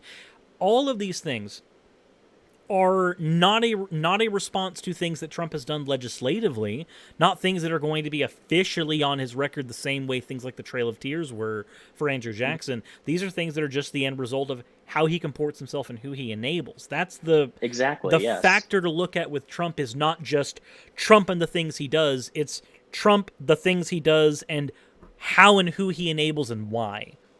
And honestly, some of the policy that he has enabled, signed into law, hasn't been bad. All of it hasn't been bad. There are there are some good things that have come out of a Trump presidency, but the problem is everybody else does his job. He doesn't do his job. He sits down and signs it with a Sharpie, and that's it. But it's his attitude and his he's trying to push us into political segregation, a new era of political segregation, where he's talking about Democrat cities and Democrat states, and I'm going to withhold funding from Democrat states because they're Democrat states, which is also affecting all of his voters in those states, but they buy into it because Trump. And it's this feeling that, well, he says what we're all, thinking, and he's anti-PC, but being politically correct is just another word for treating people with respect. Political correctness is treating people like they matter, like they're people with respect. So, people get all mad about, well, you want to be called a different gender than I see you are. You be also PC. And it's like, no, people are complex and they just want to be treated with respect as people. But it's a lot more of his boisterous attitude and tendency to just rant, and he is actually. There's also a point to make that I want to. There's also a point to make. A thing that I want to point out about the support of white supremacy groups. I didn't say support and not condemn. I said enable. I specifically said enable. Absolutely. Because I've noticed there is a tiny bit of pushback in the audience. The thing with Trump is that Trump will say in one interview, I condemn white supremacists, and then he will say in another one, there were fine people on both sides. He will say in one interview, white supremacy is bad, it's an enemy to the nation, and then in another interview, he will say, stand by, stand back. Depending on where you are with Trump, he signals to those groups. And here's the thing, even if he outright says that this idea, white supremacy, is bad, the thing is that a lot of people who are de facto white supremacists don't call themselves white supremacists, don't consider themselves white supremacists. It's like the person who says, I'm not racist, but I don't want my daughter dating a black man, but I'd rather not have a black man fix my plumbing, but I'm not racist, but. You get the, I'm not a white supremacist, but I do think that homogenized ethnic societies are more functional and better on the whole. Just look at Poland. That is a white supremacist talking point, and it is a white supremacist notion. However, the person who says it can say, as people like Stephen Molyneux have, they can say, I'm not a white supremacist. So when you say, but he's condemned white supremacists, it doesn't matter, because when he tries to speak to both sides, it sounds like he's speaking, and this is because he engaged in what's called news speak. This is a technical term. It sounds like he's speaking to you. You're not a white supremacist. You couldn't possibly be a white supremacist. He's not talking about you. He's talking about those other guys. And we've seen this duplicity happen in several movements. This happened with Gamergate. Oh, I'm not one of those racist Gamergaters over there. I'm for ethics and journalism. And then you go pal around with the people over there anyway later, or the people who are better at masking that they are, in fact, those racists and misogynists over there. This duplicity of, I'm not one of those guys. I'm not one of those people, but I still espouse those views. It's like a Christian saying, I'm not hateful, but I think that if you're gay, you're going to burn in hell, and you deserve it, and it's going to be painful, and it's going to be the worst thing in the world. But I'm not hateful. You can convince yourself you are not this negative thing, and then in the next breath espouse all of these things. It is a form of cognitive dissonance, and it is a thing that Trump enables. That is the word I used for a reason. Yep. And it's like when in the first presidential debate, they asked him directly, what do you say about these organizations like the Proud Boys, who are active supremacy organizations who are backing you? And Joe Biden looks over him and he says, and they're like, will you condemn white supremacy? And Joe's like, say it. And he's like, well, tell them to stand back and stand by. Well, they took that as stand by to get out in there. And now they took that as a rallying cry. Yes, they're showing up at polling centers armed. That's the reason why I use the word enable. He does not directly signal to these things. He doesn't have to, though. Look up the term stochastic terrorism, please. And then after you've done that, research lone wolf terrorism, because it is directly linked to the stochastic model. Yes. These are... I'm not going to say they're basic. They're not basic ideas. They're things that take a lot of time to process. But please, go research these things and see how they actually happen. This is why this is the thing that YouTubers have to be aware of. When we are building an audience, what kind of audience are you signaling to? Are you making yourself completely apolitical and then saying things like, those SJWs are ruining my game because I didn't get at least another inch of cleavage? And what kind of audience do you start signaling to, and what kind of audience do you create? If you want a good example of a creator who learned this the hard way, please go look at Hunter Avallone. Hunter Avallone cultured an alt-right audience. He had literal Nazis in his audience. And when he moved from conservatism to a more centrist position, he then had the perspective to see...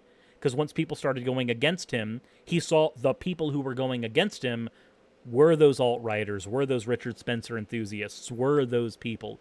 This is I hate to break us off on a tangent for so long, but this is a common thing that happens when you are a public figure and you are enabling, whether intentional or otherwise, a particular audience. And if you don't know about the story of what happened with Hunter, I did an entire video with him as my guest, going over that. So if that is a thing that you guys in the chat would like to check out, I've done that too.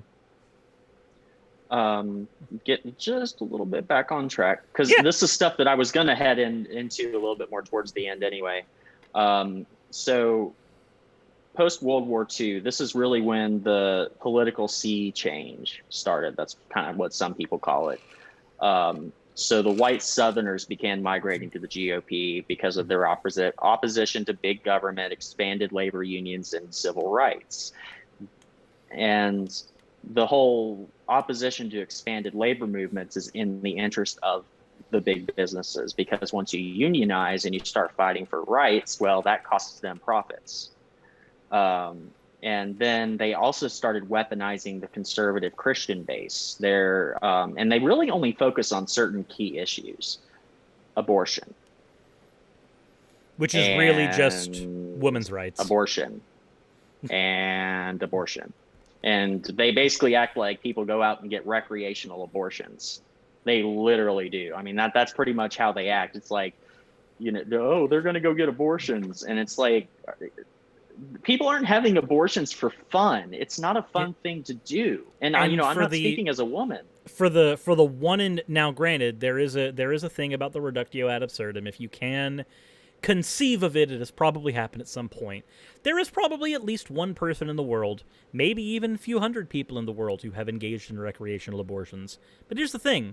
For every 1, 2, 12, 15 people, you're going to find 1,000 who didn't. You're going to find 10,000 who didn't. And It's a very small number. And if you're going to punish, like, even if you just look at the numbers for late-term abortions, they are notoriously low. For every one person who has a late-term abortion, you have at least 50 who don't, who have early-term abortions. And that's just in that sphere. That's not even engaging in the reductio. So, but I will say that there is a fun video that I did on abortion recently that if anybody in here hasn't seen, go ahead and do it. And it is the pro-abortion argument from the Christian position that I did earlier on my channel about a month ago, I want to say, where the TLDR of that is, if you believe in the age of accountability, then you should be not only pro-abortion, but you should be slaughtering children wantonly. Because they will all de facto get into heaven, because you will believe in the age of accountability. And on the juxtaposition, if you don't believe in the age of accountability, you believe in a God that would send an innocent child to hell, and maybe you should figure out why you're worshiping that God now. And it's a fun experiment. It is, yeah. And there's this other issue that I have with, there's nothing wrong with fighting for something that you believe in based on your beliefs. I don't believe in legislating any religion. I think that all legislation should be not tied to a religion, but based in common moral values. So, if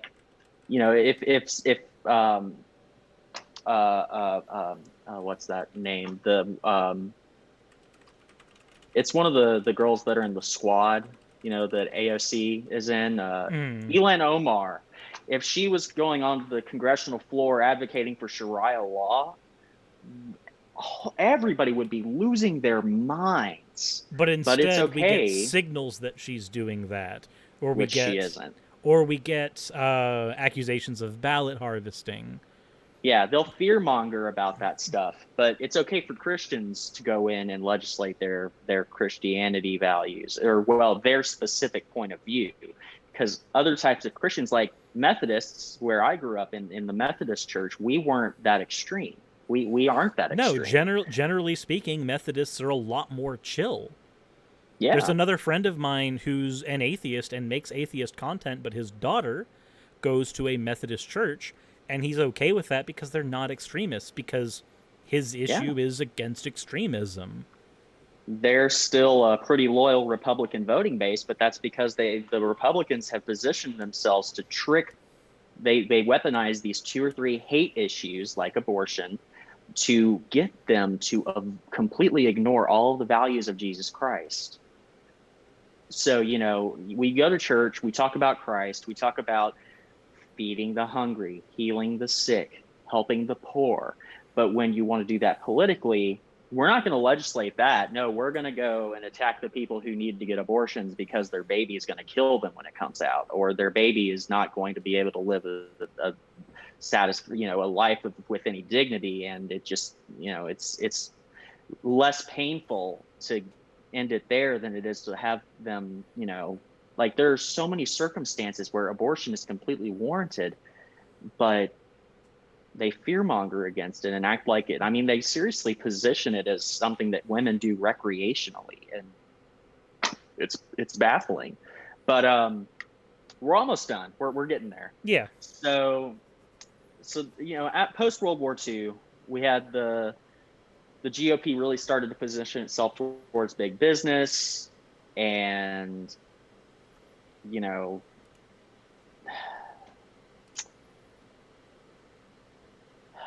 their opposition to expanded labor unions, anything that helps people, basically.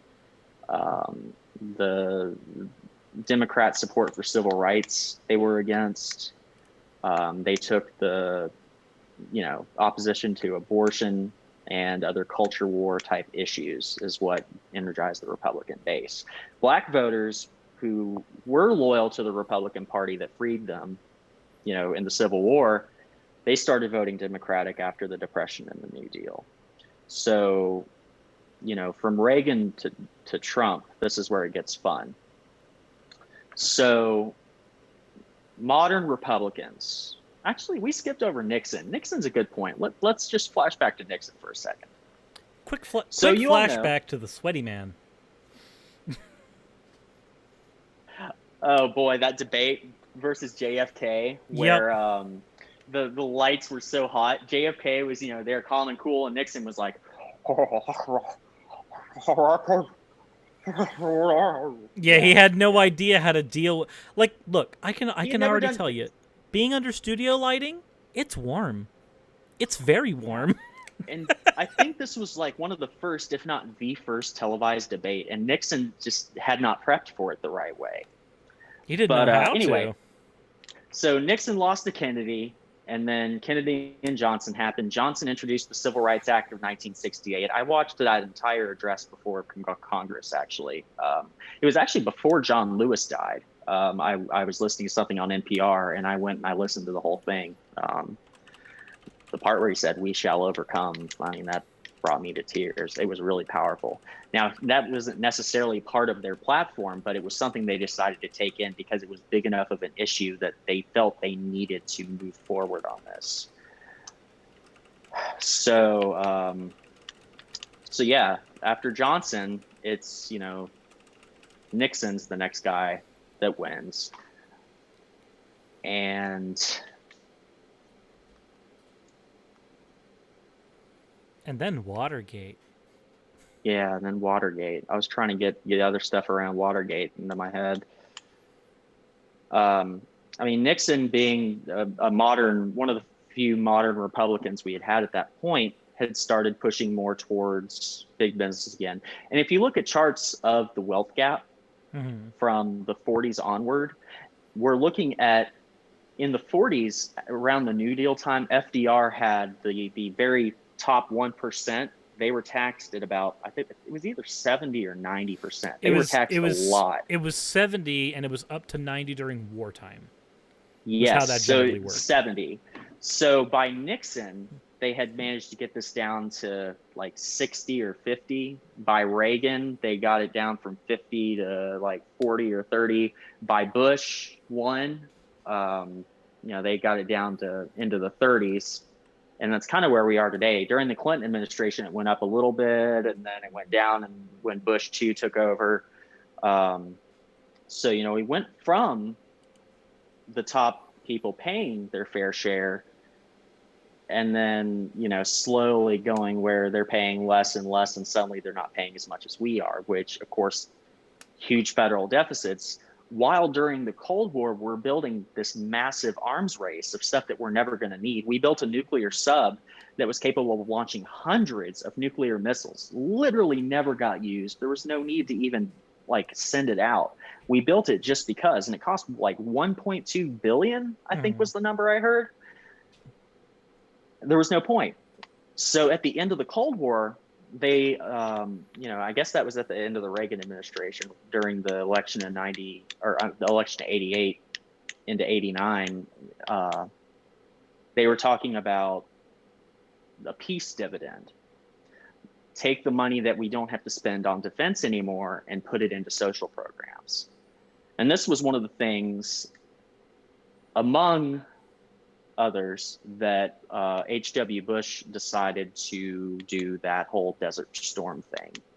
He also thought that it would advantage him politically because we were scarred from our military image after Vietnam because we lost. Bad lost. Destroyed Vietnam, but we still lost. So he figured, oh, well, let's go, bomb Kuwait and Iraq for 6 weeks. And he thought that would, show that he was a strong president and reassert American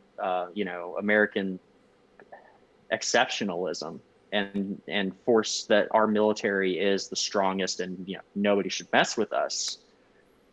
And it just ended up, killing more people. There were massive protests. There were bigger protests than there were for Vietnam before he invaded and that whole Kuwait situation. Better say we have a word for that now. It's just called jingoism. Yes. That's nationalism in the form of the bombs. Yeah, really. So that's around the time where they started weaponizing terms like support our troops. if you're not supporting the troops, that means, I mean, and support our troops literally equals supporting war.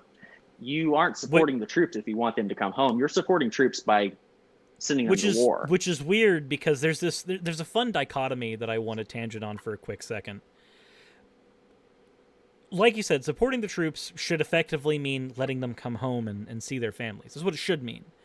There's another fun dichotomy. 9 times out of 10, because of the way those terms were weaponized, you get people in the GOP who are ridiculously patriotic when it comes to the military.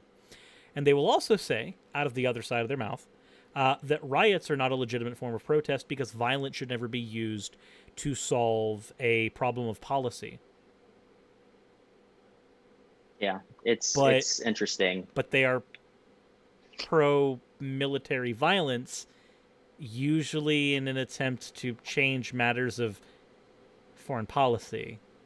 We will carpet bomb a country on the other side of the planet, literally, for oil or for non-existent weapons of mass destruction, or, the CIA can, we have all that some of that stuff unsealed now, where there were no WMDs. We've known that for a while. We'll carpet bomb the other side of the planet back to the Stone Age. People think of Afghanistan and Iraq as mud huts, and they used to have infrastructure until we came in and destroyed it.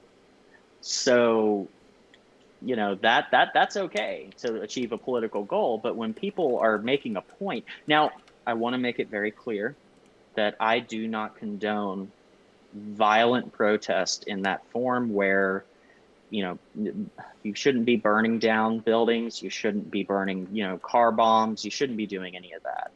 And 97% of the protests were based around these racial unrest situations lately. 97% of them have been peaceful. Yeah. Well, it's 93% have been peaceful. Is it 93? It's 93%. It's 93. I was thinking the 7% that are. But of the 7%, it's 93% have been peaceful, and 5% of the protests have been agitated by outside sources, such as with the police tear bombing and stuff like that, which means of the 7% of protests that have turned violent, most of them have turned violent because of outside agitation, not because of the protesters being violent. You've only got 2% of the protests that actually fall under that category. Exactly. And so, they talk about, Trump loves to talk about how the cities are burning, and then, they burn down all these cities. And then, I'm looking on Reddit, people in Portland are like, the city's not on fire. What are we talking about? So, and people legitimately believe this stuff just because he's the one that said it. They think that that's exactly what's happening. And these are the same people that go down the QAnon rabbit hole of do your own research, which usually means look at conspiracy videos on YouTube. Yep. So I got the purpose. Or depending on who it is, they'll link you to one of their videos, and you're just like, that's fun. Why? Yeah, that's existed long before QAnon. Like I said, my dad was down the conspiracy theory rabbit hole. I used to unironically watch Alex Jones. Oh, God. You know the person who introduced me to him. You personally know him. John? No. No? No, Ryan. You personally know who introduced me to Alex Jones. Yeah, I recently pushed them back out too. That chat channel is just it's just a cesspool of what he's into right now is defending all of their moves without defending Trump himself. So he's like, all of this is okay, and here's why all these things are true. He's also the one that he told me recently that Bill Gates was standing trial in India for something with his health outreach thing. Mm-hmm. Absolutely categorically false. I don't argue it with him while he's here. He just goes on his tangent and he talks. Overall, I mean, overall over the last 10 years, he's been a decent friend. I've had a lot of good time. I agree. With him. I've never had a point in time where Ryan was not a good friend to me back when I was living lucky. there. I also had less exposure to him, though. My thing is that during the time that we were, he was the one who introduced me to Alex Jones, to Zeitgeist, to that type of like the Bilderbergers are going to make the funding for the federally The reserved gay Rothschilds frogs. own all the banks. That whole and it's always, when you look at that stuff and you go far enough down the rabbit hole, you always find anti-Semitism down at the bottom, and it's weird. It's the globalists. Well, what are the globalists? Yeah. The elite. Well, what are the elite? The people who control all the money and everything. Well, what are they? The Rothschilds and George Soros and what are they? Cookies. I'm sorry, that was a jab at fucking Fuentes. It all eventually boils down to, and this is really, it's all about invisible boogeymen. That's a lot of their platform now, is invisible boogeymen. The jackbooted thugs are coming for your guns. That started during the Clinton administration. The jackbooted thugs are coming for your guns.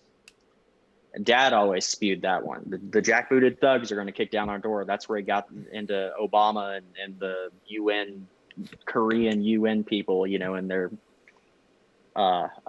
pastel blue helmets are going to come kick down our doors and take our guns. So around the end of the Cold War, you know, we had Jimmy Carter, who, as much as we'd like to think Carter was an amazing president, he still enabled probably a little bit of it against his will, but his administration still enabled the corporate establishment, and it still took away from human needs. And then this got even worse with Reagan, and we were still in the Cold War, increasing military spending, and tax cuts are great, especially when they're on the rich, and the free market's going to solve everything. And I'm like, I've never heard a good plan for how the free market is going to resolve poverty, because there's never going to be a 0% unemployment rate, and everybody is not able to work. So how's the free market going to do that? Because in a capitalist, profit-oriented system, you have to have that lower run. Giving away free money. Yeah, you have to have the thing in a current capitalist system. The more laissez-faire your capitalist system is, the more free your market is, which we don't have the most free market. Whereas last time I checked, we are a 74% free market right now in the United States. Yeah, we'd be a lot worse off if it was if it was in the high 80s. If it was in the high 80s or higher, it'd be much worse for the lower class. The thing is that your capitalism, by its nature, will try to make things better for both the supplier and the consumer. But if things are better on the supply side and the consumer side, that does not necessarily mean that things are better on the production side. The production side has to suffer for the consumer. The production side has to suffer for the supplier. The production side has to suffer for both sides of the economic spectrum, and therein lies the issue with capitalism. This is why, if you're going to have capitalism, regulate it with socialized policies, single-payer systems that allow people to actually function under that.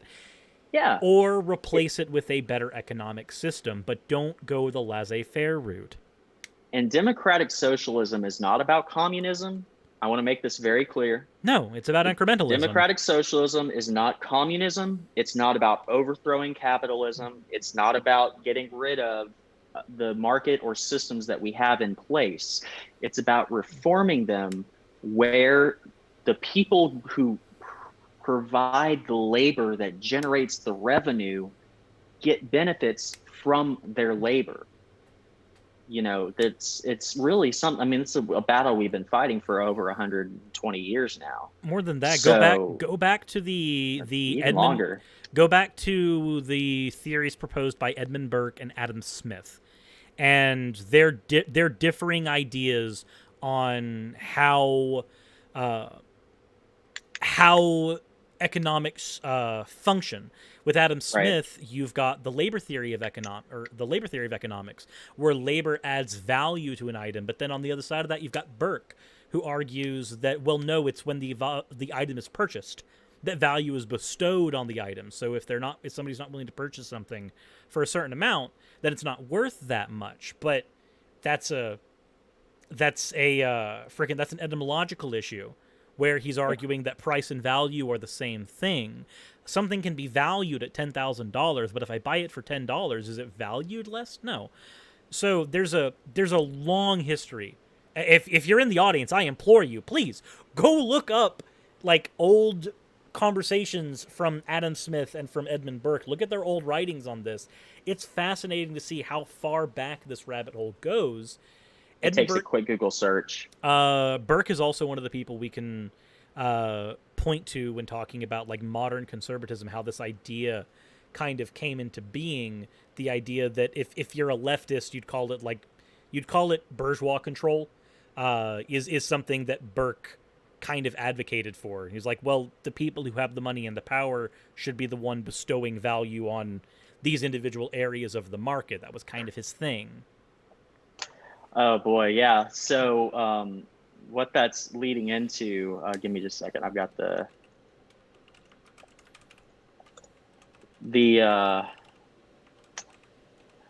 on the show BoJack Horseman, they really kind of point to what this kind of ends up being, you know, with all the big corporations coming up and buying each other out and you know, it's all about consolidating power up top and vertical integration, that they're the brand that everything is owned by in that show is AOL, Time Warner, PepsiCo, Viacom, Halliburton, Skynet, Toyota, Trader Joe's.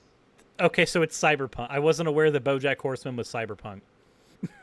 Because that's yeah, basically what it is. Yeah, it's yeah. So you know, it's like they have an interview with Manatee Fair, because you know they're all animals, so it's Manatee Fair instead of Vanity Fair. And Manatee Fair is owned by AOL, Time Warner, PepsiCo, Viacom, Halliburton, Skynet, Trader Joe's, Toyota, Trader Joe's. So it's a great show, especially when you're depressed and hate your life. It actually it helped me overcome. It lets you engage in projection for a little bit. Yeah, but it also helps you kind of realize where you need to work on your issues. So my post-unemployment bout with alcoholism, it was BoJack Horseman. The last season, it really helped pull me out of that. Like, it saved my life in the end. There's always a conversation to be had about the way media can save lives when you don't expect it. For everybody who wants to say something bad about League of Legends, that literally prevented me from killing myself when I lost my career at QT because of anxiety and depression. Like, I lost everything, dealt with eviction, like all that shit. League was basically the thing that kept me from going out because it gave me access to friends I was playing with. That building a support network that way was the thing that kept me alive. Yeah. I never got suicidal, but I was just dead. You know, I had my job ripped out from under me. I had a seizure on the floor in the middle of the building at work when I worked at Navy Federal Credit Union. 2 days after that, they opened the inquiry to terminate me. About a month later, within that month, they decided to move us from the site that I had just bought my house next to, way out about, I don't know, how far is Milton from Pensacola? That's about a 40-minute drive. Yeah, it's like a 40-minute drive, exactly, to a satellite site out there. Then, you know, I showed up, I did my job, but there was a middle manager that was just straight up, he wanted me out, and it was pretty obvious. So I started interviewing for other teams. When I got an interview, and I'll admit I did really bad in that interview. It was for a Unix engineering job, and I couldn't remember the commands or anything. But the day after that interview, he went to them, told them I was poisoned, and then the next day they terminated me. On my way home, I got another job. Literally, I stopped at the cell phone store because they took my work phone. I didn't have a phone.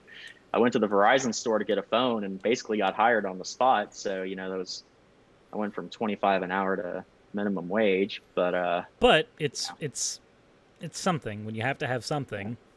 Yeah. And then when I complained about, you know, this is what happened, here's the timeline. I had a car wreck. I started needing medical leave for the chiropractor, for the seizure doctor, for this and that. They started questioning the medical leave. I mean, there's a whole set of workers' rights issues here that even with the stuff that we have in place, they're still able to circumvent. And they cast doubt on the seizure that I had in the floor of the building because I refused ambulance service. Because what are they going to do? They're going to take me to the hospital, put an IV, and rehydrate me and send me home. There's no point. I live 5 minutes from there. I'll just go home. But yeah, it was a mess. So I got punished for, stuff that, in buying a house, another guy on my team was buying a house at the same time. Did he get punished? No, I did. And why? Because I was salary and they were salaried, and You were lower rung on somehow the that totem made a pole. difference. I mean, I was just, yeah. So anyway, that's another tangent. So let's fast forward a little bit, I guess. Is there a specific point you want me to pick up at? So I think the last thing that we probably need to end on with all this, we've gone into a little bit of like a little bit of the flip, how Republicans kind of became more of the let's go for big business, and Democrats became Yeah, the let's kind of not, because the New Deal was kind of that slide out of that. yeah. I didn't point out when there was a point earlier about the New Deal didn't get us out of the Great Depression. You're right. We also had the second New Deal, which helped with that because it was a 10-year process. It was long. Yeah, it took a lot of legislation, and it was working because that's why FDR kept getting reelected, because the policies as they progressed were working and brought us into that. And some people will say, and it is true, that World War II did bolster our economy a lot, Yeah, the war economy is but always a booming FDR, thing. exactly, but FDR did everything he could to stay out of that conflict until we got bombed in Pearl Harbor. And that's when he said, all right, I guess we're in it now. So yeah, but the So war is not the reason, or the only reason. I think the last thing would be, would you consider at the current moment, because I know right now saying that the Democrats are like our left wing is no, not really. We're They're just now getting influence, but no, they are on the global political spectrum. They are center right, and they they haven't really fought the Republicans a lot over the last 40 years because the Republicans are very, their pro-war movements have also directly related war to patriotism. If you don't support the troops by sending them off to die, you're not a patriot. and unfortunately there's a conflation we have between the troops and the people who send them places, because I noticed that there's a thing that happened with the Vietnam War. Was like, one, we Yes, didn't win the conflict, and two, it was a pointless war for us to have engaged in the long term. exactly. But because people have a tendency to shorthand and scapegoat, Hmm. people treated the Vietnam veterans horribly when they got back, No. instead of looking at the people who sent them places. Like, these are people who were in mud trenches trying to fight for Yeah. their lives. Like, yeah, These were kids. you don't They were 18. like, you might not agree with the war they fought. I don't agree with the war they fought, but you can't just sit there and spit on them when they come back. It's like if somebody was born and raised and was forced to live in like a gladiatorial arena, when they get out of that, you can't just go, well, you're a mass murderer, I hate you, you've killed 30 people. Well, yeah, they did to survive. What the fuck do you want? Don't blame them, blame the fucking Julius Caesar wannabe that threw them in the pit. Yeah, it's really disappointing. I have the utmost respect for anybody in the service, especially those who have gone overseas and fought, no matter whether the wars they fought were just or not. They went out there, they did what they were told. They may have, of course, people who commit war crimes need to be prosecuted. Like that Navy SEAL that was caught taking pictures with dead kids in the Middle East that Trump like exonerated or something. I don't remember exactly what he did. He basically pardoned him. But like there are people who did bad things over there, but the guys that just went over there and did what they could to help, I mean, they're active in the communities over there. They're not just, stationed there shooting everybody. Most of the occupation, they're just in the communities trying to help people, really. And defend if the Taliban comes in and attempts to attack. But this assault on the Middle East started with Bush 1, with that we need to get out of this Vietnam making us look like losers thing. We need to look like winners again. And so we went to easier to fight in a desert than a swamp, I guess, is kind of the mentality there. And now that we didn't have the Soviets, we could go into Afghanistan without starting the actual spark of the real war from the Cold War after the Soviets collapsed. So that whole thing was just a mess. But anyway, so yeah, over the time where the Southern strategy started, and they started to shift where the Democrats were started picking up more of the social issues, and the Republicans were pushing more towards the corporatism side.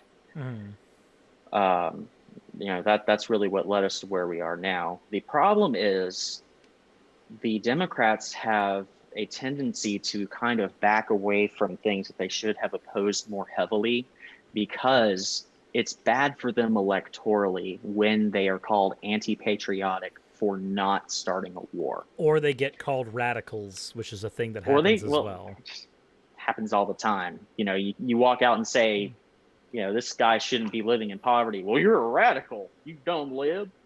It's like, how's this radical? Bernie Sanders' speeches, he's like, everybody should have health care. Everybody should have a roof over their head. This is not a radical idea.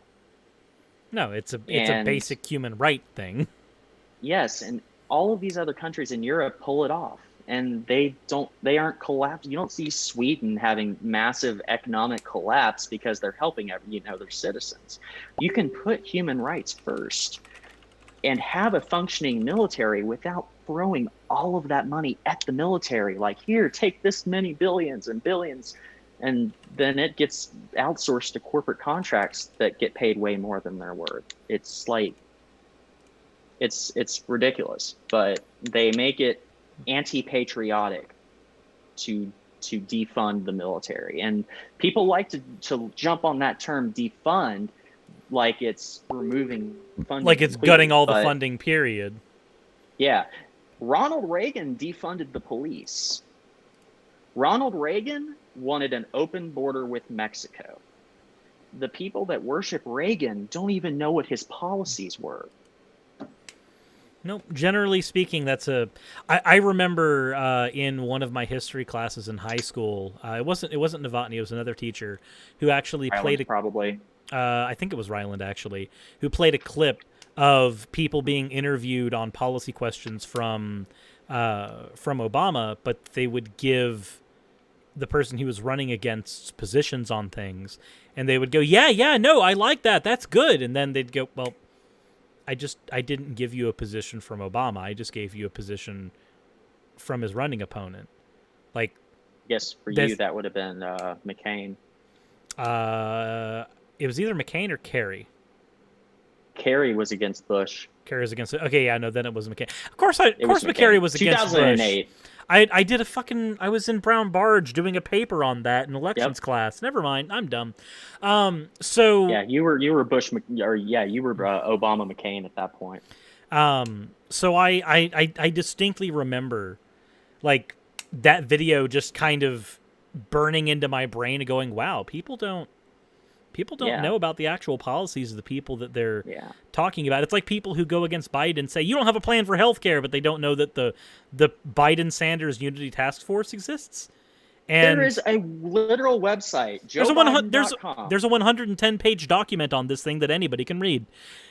Like, yes, Trump has no concrete policy. The GOP has no concrete policy for 2020. They run on keep America great. Well, they still haven't defined what made America great before Obama in the first place, except there was no Obama. And it's boiled down to, especially after Obama's election, everything has boiled down to, if Obama does it, it's bad and we should oppose it. Getting health care to people, well, that's bad. We should oppose it. The first thing Trump did when he stepped into the Oval Office, because he was one of the biggest Obama haters, he was a big pusher of the birther conspiracy. I mean, he loathed Obama. So one of the first things he did is he walks in and he immediately reverses a bunch of the stuff that Obama did, literally because Obama. And that's the whole platform.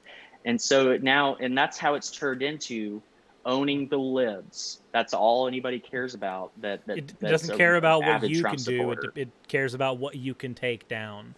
This It's is a about owning the libs. this is a thing that happened in the atheist movement as well on YouTube.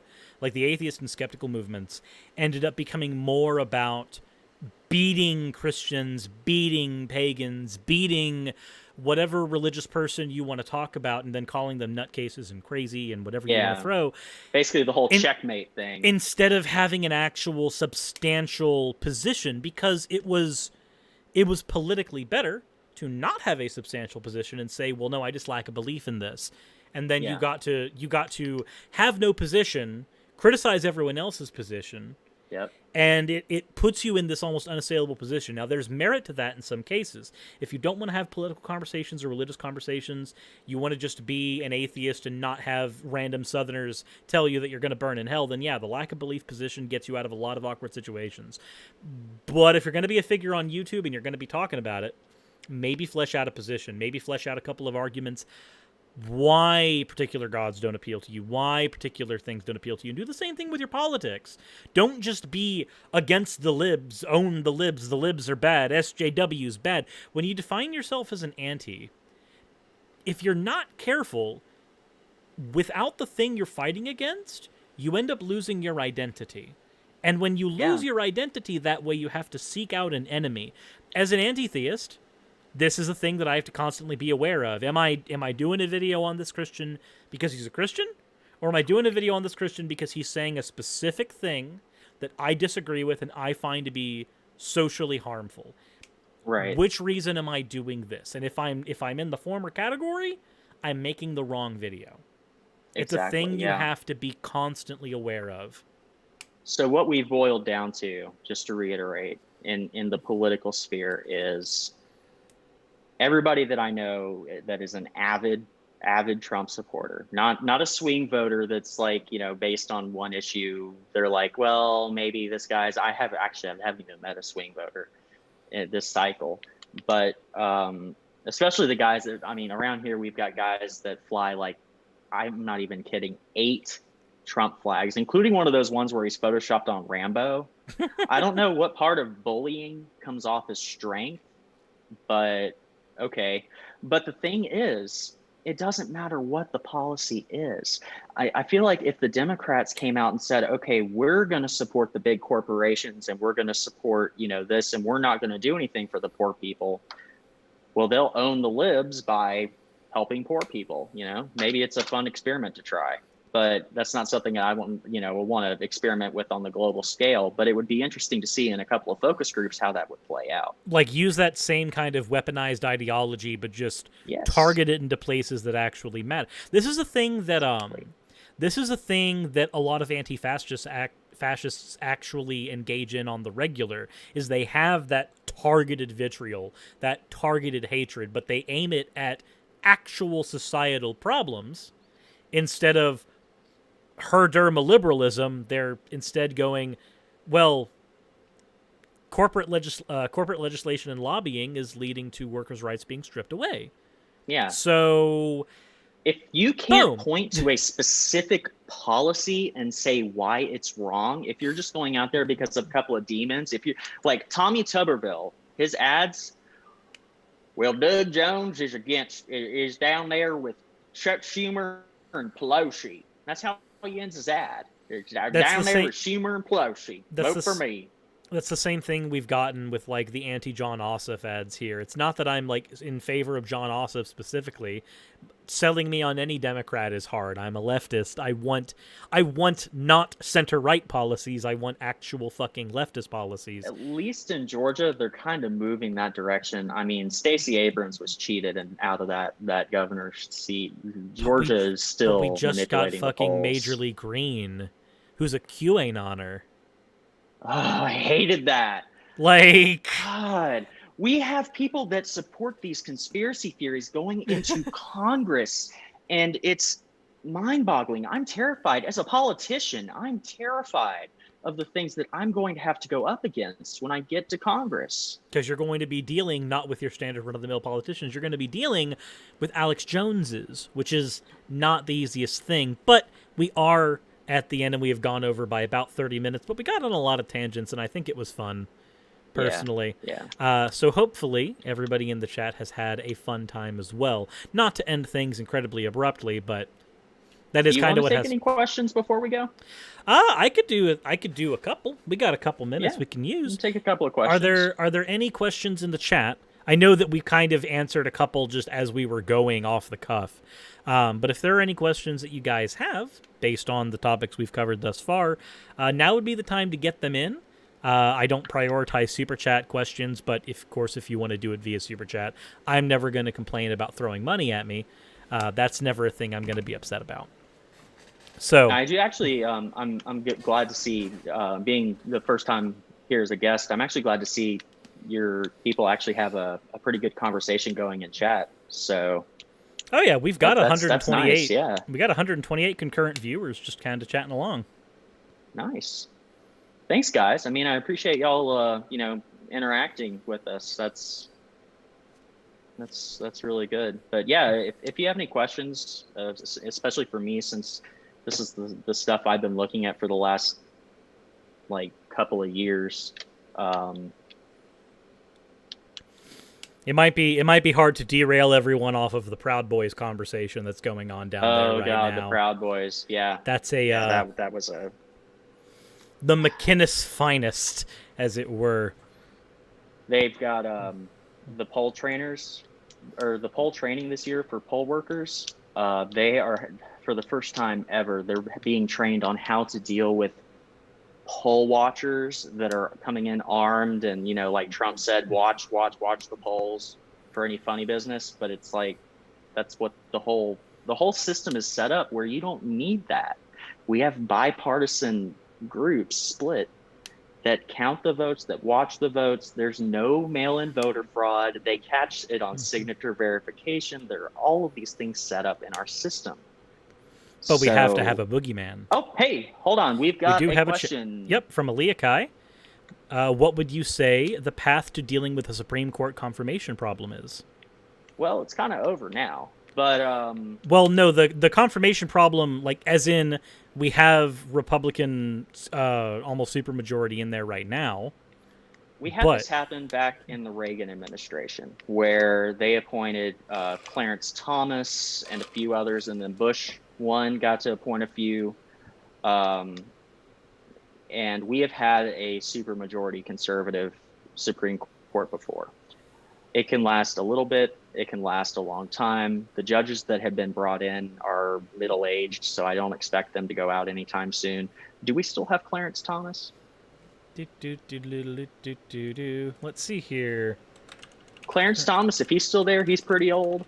And John Roberts. Yeah, he is still a justice. You got John Roberts, Clarence Thomas, Stephen Breyer, Samuel Alito, Sonia Sotomayor, Elena Kagan, Neil Gorsuch, Brett Kavanaugh, and then Amy Coney Barrett. So Sotomayor and Kagan were Obama appointees. The funny thing, during Ruth Bader Ginsburg, when she was confirmed to the Supreme Court, she had a nearly unanimous vote in the Senate to confirm her. Mm-hmm. I think it was 98-2 to confirm RBG. And I kind of missed where our question is. It got buried a little bit. So the question was the Supreme Court. Yeah, the question was basically what is the path going forward to deal with this current issue? Okay, aside from just waiting it out. Yeah, aside from just waiting it out. Now, the commentators like to bring up the whole court packing thing, and that's a big point that they're asking Biden's do you support court packing? And it's well, what does court packing even mean? And what they're trying to trap the Democrats into saying is, well, we're going to expand the court to level it out. Generally, the court has pretty much been level throughout history outside of a few different small periods of time. And recently, I mean, John Roberts has been our swing vote because he actually believes in a balanced court. And if there's something where he's a moderate on, he will side with the more liberal justices if he believes that that's what's morally correct. John Roberts, actually, in my opinion, has been an amazing Supreme Court justice, nonpartisan. I mean, I think he was a great pick. The problem now is that we do have this supermajority, and one of the things I can say is Biden, in his plan, and of course we don't all know exactly what the plan is yet. I've been hearing things from some insiders here and there that are pointing towards a kind of we're going to look at judicial reform. We're going to look at the entire American judicial system. The reason that the Trump administration has been able to confirm so many federal court nominees is because the Senate, once they got a Republican majority, again, literally blocked everything Obama did. Mm-hmm. So they'll say, well, Obama left us 200 open vacancies. Well, it's because they wouldn't let Obama fill them. They would not let him do it. McConnell did that for ages, just blocking everything on principle. Yeah. It was like 2 years. And then it was 8, it was like a year before the election. They said, well, no Supreme Court justice. We should let the American people decide. And then here we are, a week out, and we just confirmed one. The American people didn't get to decide. And they're like, well, he's the duly elected president. So was Obama. Yes. So their arguments have been that because the Senate and the president are the same party, now it's okay, which, I mean, they're basically just admitting their hypocrisy. But there's going to be a committee on judicial reform. They're going to look at the entire American judicial system, and we're going to look and see, what isn't working, what needs to be changed, what can be changed. And overall, the courts should not be partisan in the first place. If a court is partisan, it completely undermines the whole purpose of the court. Mm-hmm. The courts are there to interpret the law and make a decision. Now, there are differences in how people can interpret the law. Constitutional originalists that say, well, this should apply exactly how it was written 200 years ago. But if it worked that way, then only white male landowners would be able to vote. Yeah, so we'd still have things like slavery because it was written. Yeah. Things were written specifically for that reason. We have a couple other questions. One is proportional representation, single transferable vote elections, or a combination of the two. Define it. Do you say single transferable? Say legal. If you want to clarify that question later, proportional representation or single transferable vote elections. Single transferable vote election sounds like direct democracy, where everybody gets a vote on everything rather than electing representatives. I believe that that's my understanding. Yes, the Constitution was not written to be set in stone. That's it was written correct. To be a living document, which is why we have amendments. And this is why constitutional originalism is just like a cover for conservatives to block anything towards progress, because they don't actually care about what the Constitution originally said, because we have amendments. But the thing to get around that is you are going to have to solve these problems through the legislature. So if the judiciary blocks something as unconstitutional, and they'll give their reason in their majority opinion why they block it, then you would go through the House, the Senate, and the President to write legislation that enables that. Once that legislation is written that enables it, they can challenge it in the courts. But if it's law, it's law. So that's really what this boils down to. And then another question that was in here. Give me a second.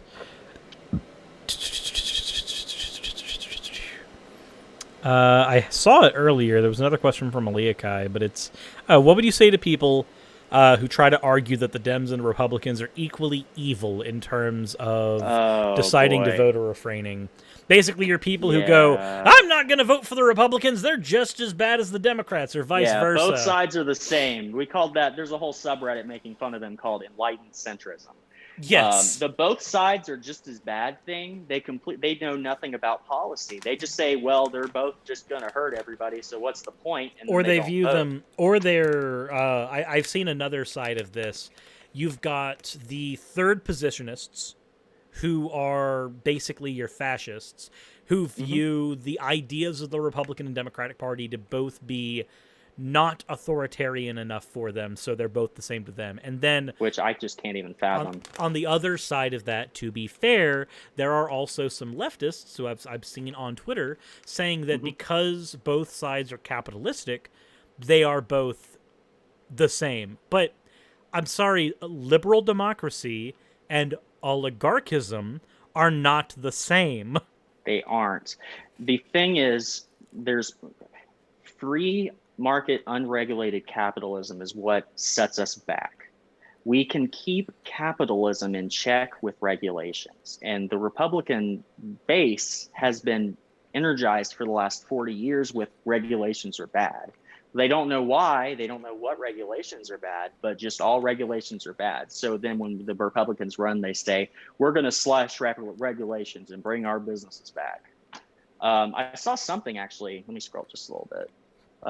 Truman Uh, quote that in short says they call any progressive policy socialism as a scare tactic, and that still rings true today. Yes, and actually I've been I saying will that also quite a say bit that too. this is not horseshoe theory, because Mm-hmm. horseshoe theory largely doesn't function. Mm-hmm. This is me simply pointing out that this issue exists in different positions on both sides. But if you think that Mm-hmm. for horseshoe theory to be the same, your standard run-of-the-mill anti-capitalistic leftist would have to be the same as your third positionist, and they're fucking not. Yeah, seriously. I mean, it's so much more intricate than people think. And people who aren't politically engaged are usually the ones that say, well, both sides are the same. Or they're using it as an excuse to vote for the worst option. They're like, all right, well, I'm voting for Or an Trump excuse because to be either way it's going lazy to be bad. and just not Or that vote. too, yeah. Because my best friend is like, yeah, it's ridiculous. And he's heard me explain explicitly how this stuff has happened, and it's still both sides are the same, and they are not.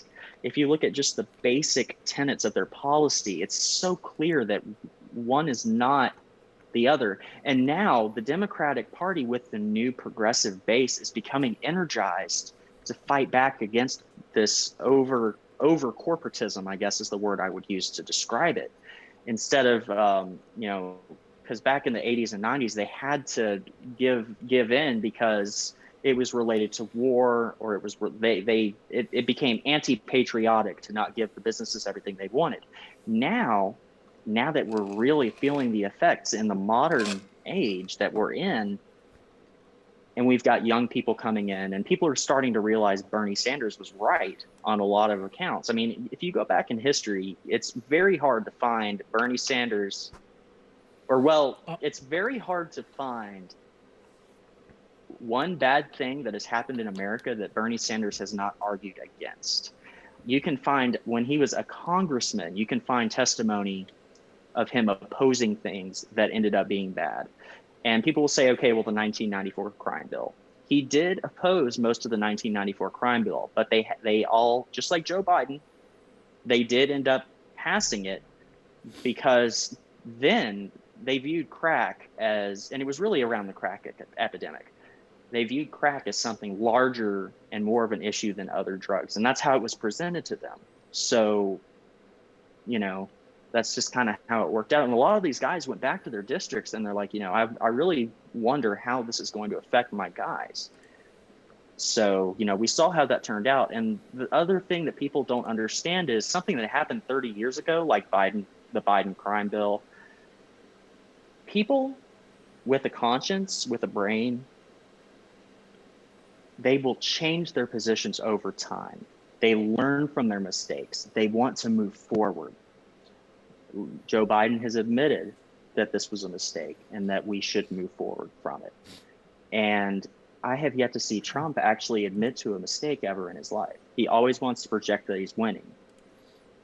So or he'll move goalposts in order to make it to where he was always correct in some form or fashion. exactly, yeah, exactly. Or he'll find some way to spin it as he's winning, but it's not really winning.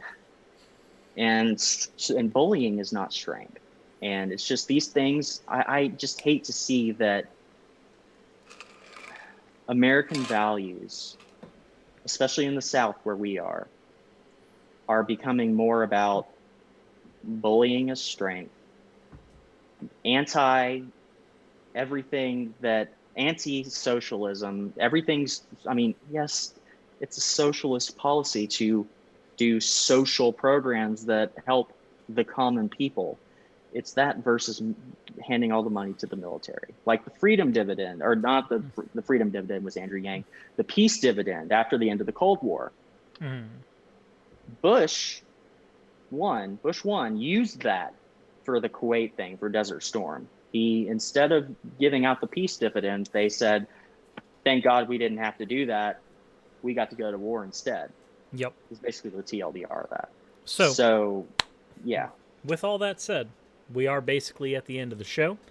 It has gone for an hour longer than originally anticipated, but sorry, guys. Nothing wrong with that. Glad there's people around and engaged. I'm thanks, guys. I appreciate you all being around. We do have I suffered, so should you, as a thing. All there. Of America, yeah. So, there's one last thing I'll mention. I think that Ezreal just pointed out. I'm reminded of Cyrus talking about left-wing response to the alt-right pipeline when I tried to work on my positions. Given that Some More News and Philosophy Tube have had such an impact, well, I'm glad that on some level, my channel was able to have an impact on you, and being mentioned in the same phrase as people like Ollie from Philosophy Tube is generally a very humbling thing, because I don't consider myself anywhere near that good. But it is good to be mentioned in that way. So hopefully, this show has been part of that. This kind of walk through about 100 years of American history, 200 years of American history actually, in an attempt to kind of understand why people believe whether intentional or otherwise, why people believe the things they do about the Republican Party currently, about the Democratic Party currently. And hopefully, there are certain parts of this conversation you can refer back to if you are being hit with propaganda, so that you can actually go, well, hold on. Yeah, you made a point about Lincoln and the Republican Party freeing the slaves, but I don't know if that really measures up now in 2020 or whenever you end up having that conversation. It's so hard to refute that to those people, because they just start plugging their ears and screaming, no, no, no, no, no. Real Lock has it. Like the stream or Real Cyrus gets it. He's right there in the corner. He'll get it if you don't like the stream. Do it. If there's 129 viewers. If there are not at least 100 likes, Real Cyrus gets the foam. Jack and Quill says, no. All right. I actually think that we could make a pretty productive second episode out of this and delve deeper into. Well, there was mentions of some people points. we didn't talk about, like we didn't get into Calvin Coolidge and stuff like that, and that's all. all. Yeah, we should really get into 1900 to 2000. So there's certainly other conversations to be had here. So you know what, guys, if you want to see Billy on for another episode going into a little dive into United States political history, then let us know in the comment section or in the chat, as both will be available forever. With that said, Billy, do you have any final words before we cut the stream? No, just, I mean, it's been a pleasure. It's the first time I've had a chance to really talk to a larger audience about these kinds of things. I'm sorry we went on so many tangents. It just kind of, especially between Chris and I, it's just, it kind of goes down tangent rabbit holes sometimes. But, if you guys want to see more, I definitely would love to come back and talk more to y'all.